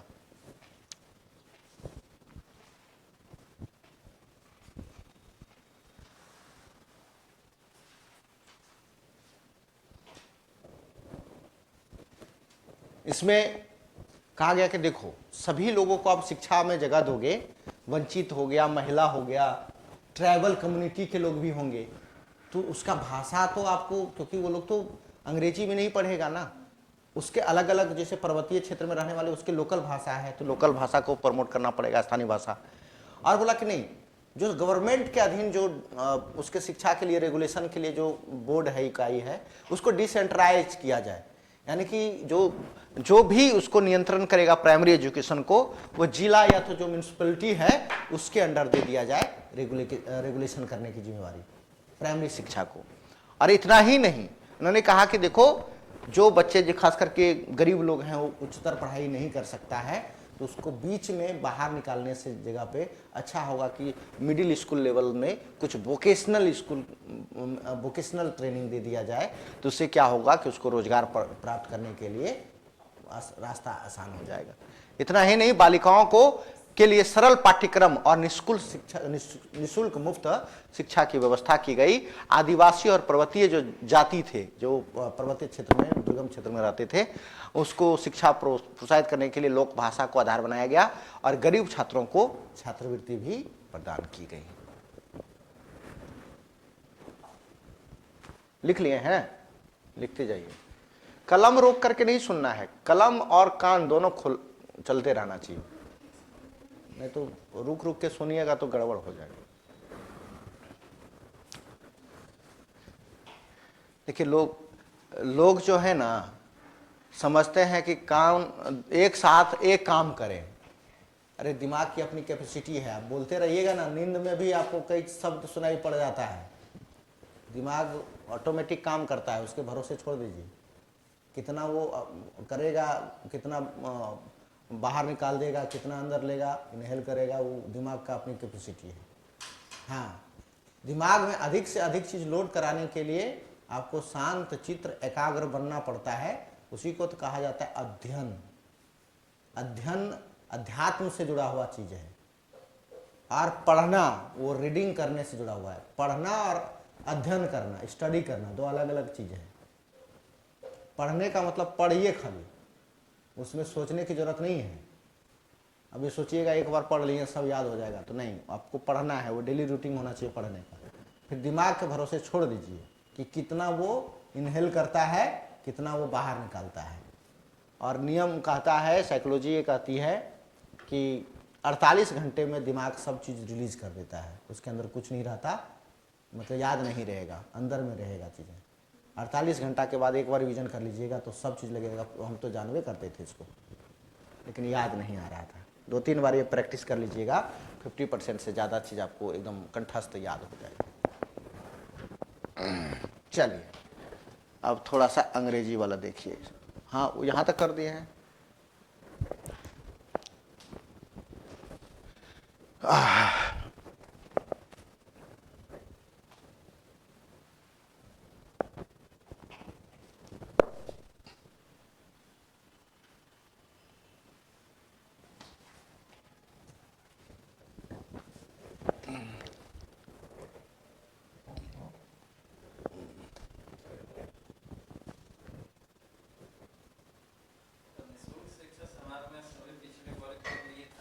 सब, अब सब के लिए, ऑल ओवर, सब, बड़े हो छोटे हो सब, क्योंकि आपको यूनिवर्सल एजुकेशन दिया जाएगा ना, सब के लिए।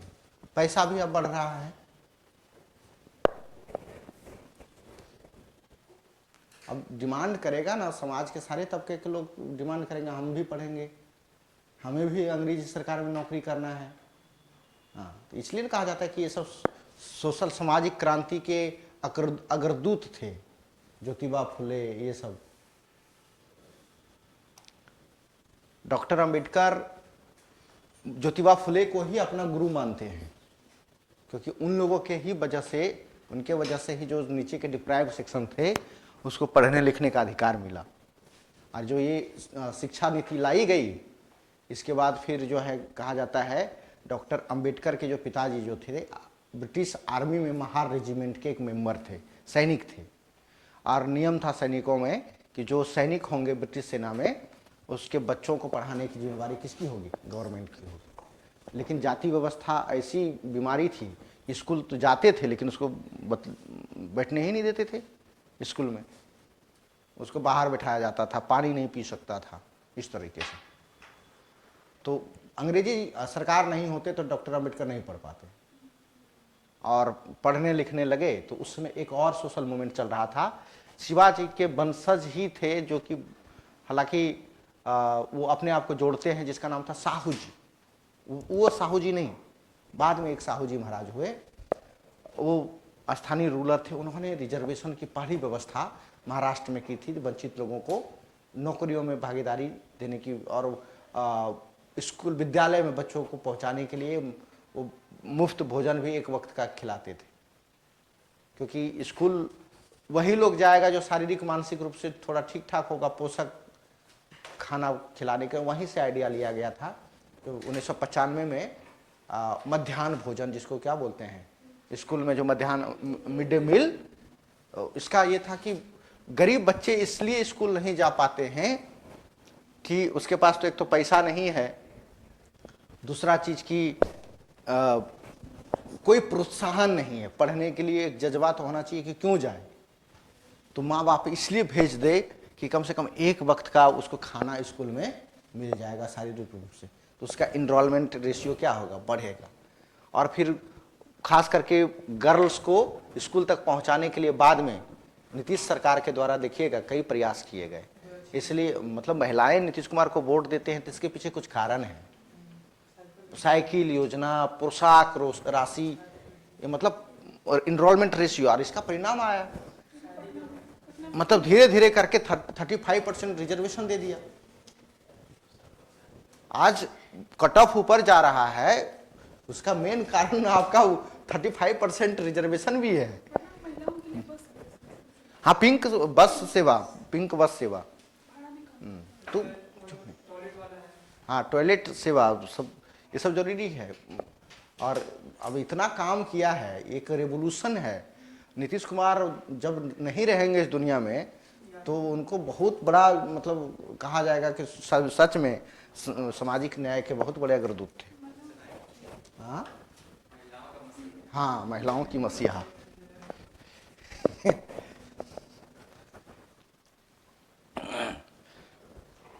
बिहार पहला स्टेट है भारत में जहां पुलिस सेवा में महिलाओं की रेशियो सबसे अधिक है। सवाल तो हर एक चीज पे उठता ही है, लेकिन एक मेथड चेंज हो रहा है ना क्राइम का। लेकिन हमारे पास जो साइबर क्राइम के बंदे हैं उनकी कमी हो गया था ना, सब लिख लिए थे ना आप लोग। चलो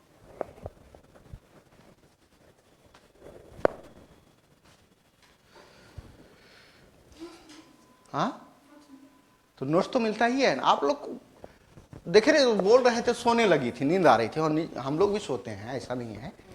जाते थे यूनिवर्सिटी में, पीछे बैठते थे एकदम पूरा, और दरभंगा हाउस में तो प्रोफेसर साहब को, पोद्दार सर थे उस समय वहाँ के एचओडी, और हिस्ट्री के ही थे, आते थे, अलर्ट मोड में रहते थे।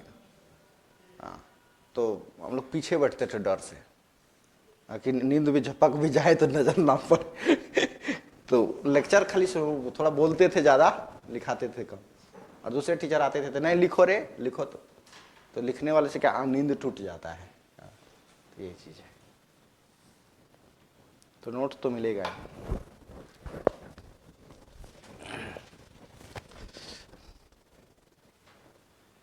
डेजी मैम अब नहीं रही, हम लोग के हिस्ट्री में बहुत ज़बरदस्त प्रोफेसर थे डेजी मैम, और उनके वजह से मेरा मतलब एमए लेट से हुआ। मेरा इंटरव्यू और का डेट और मेरा एमए वाला जो एग्ज़ाम था, दोनों एक ही दिन हो गया। हम गए यूनिवर्सिटी, डेजी मैम को बोले कि मैम क्या करें, अब इतना हमको मतलब मोटिवेट कर दी कि बेटा अगले बार दे देना, ये दे देना, वो दे देना, तुम जाओ। तुम बोले कि मैम हमको 2 घंटा अलग से बैठा लीजिएगा, लेकिन नेक्स्ट डे हमको दिलवा दीजिए। नहीं है देनी दी हम ना, जाओ मेरा आशीर्वाद है, हो जाएगा, नहीं आऊँगा।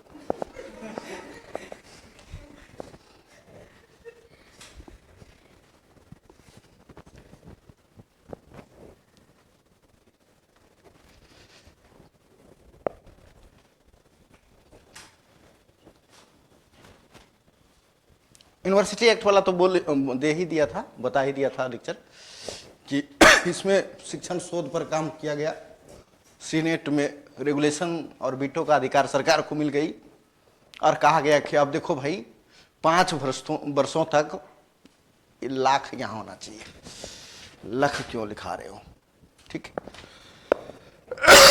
5 लाख रुपये 5 वर्षों तक जो है अनुदान जो है हायर एजुकेशन के लिए अलग से दिया जाएगा। उस पैसा में नहीं, जो पैसा मिल रहा है सामान्य तरीके से तो मिलेगा ही, लेकिन हायर एजुकेशन के लिए 5 साल तक 5-5 लाख रुपया प्रत्येक साल उसको अनुदान ग्रांट के तौर पर दिया जाएगा।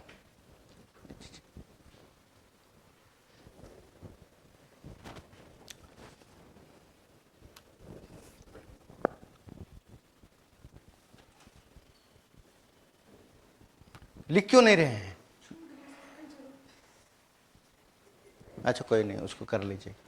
हाथ चलाइए, हाथ चलाइए, ठंडा में ऐसे ही हाथ सिकुड़ जाता है।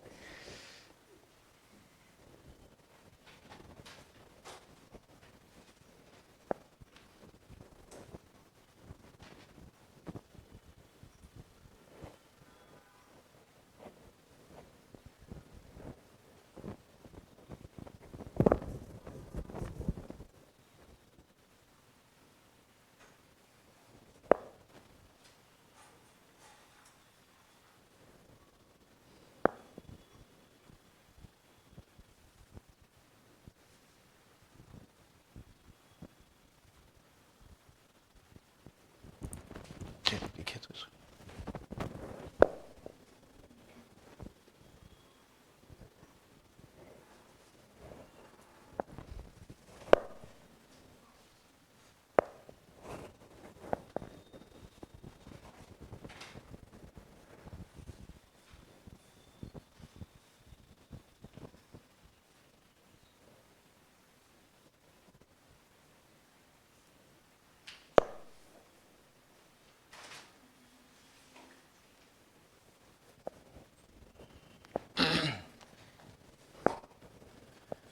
जितना हमने फैक्ट इसमें डाल दिया है कि आपका प्रीलिम्स का बहुत सारा सेक्शन कंप्लीट हो जाएगा इससे।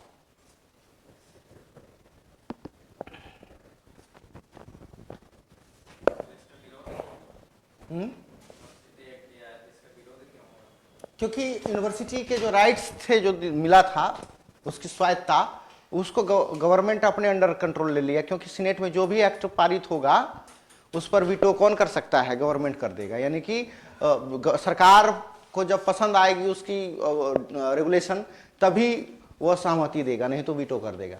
अब वीटो कर देगा तो सीनेट का राइट्स तो समाप्त हो गया ना, इसलिए विरोध किया गया था कि यूनिवर्सिटी पर जो है गवर्नमेंट अपना पकड़ बनाना चाहता है। क्योंकि यूनिवर्सिटी में क्या था ना कि वो मानते थे ब्रिटिशर्स लोग कि जो पढ़े लिख रहे हैं स्टूडेंट, वहाँ पे एक अलग तरीके की विचारधारा पैदा हो रही है। जैसे नहीं अभी बोलते हैं जेएनयू में जिस तरह से एक तरीके से विचारधारा कि जो यूनिवर्सिटी होते हैं एक विचारधारा का केंद्र होता है, वो वहाँ पे कई तरह के जो है विचारधाराएं उत्पन्न होती है। तो गवर्नमेंट के विरुद्ध आवाज़ उठना स्टार्ट हो गया था अच्छे बुरे नीतियों के लिए। इसलिए उसको लगता था कि जितना हम यूनिवर्सिटी को अपने अंडर कंट्रोल रखें उतना बेहतर होगा। तो इसी वजह से इसका विरोध भी होता था।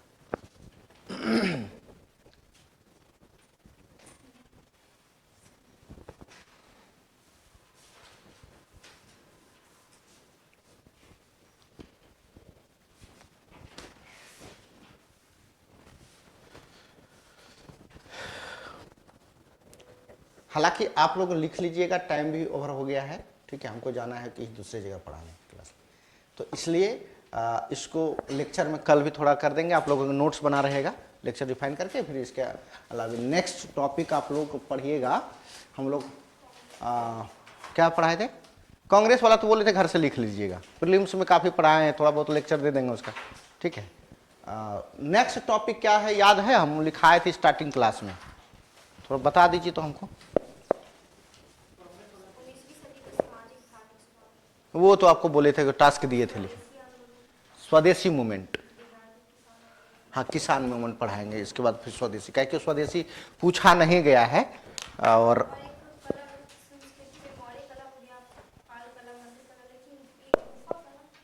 हम सब पढ़ा दिए हैं, गुफा हमने पढ़ा दिया है। आप शायद उस दिन नहीं आए होंगे, और नहीं आएंगे तो गुफा वाला हम बता देंगे। वो बहुत बड़ा भारी चीज़ थोड़ा ना है वो। हिस्ट्री के लिए कुछ भी हो, हम यहाँ हैं। जिंदाबाद।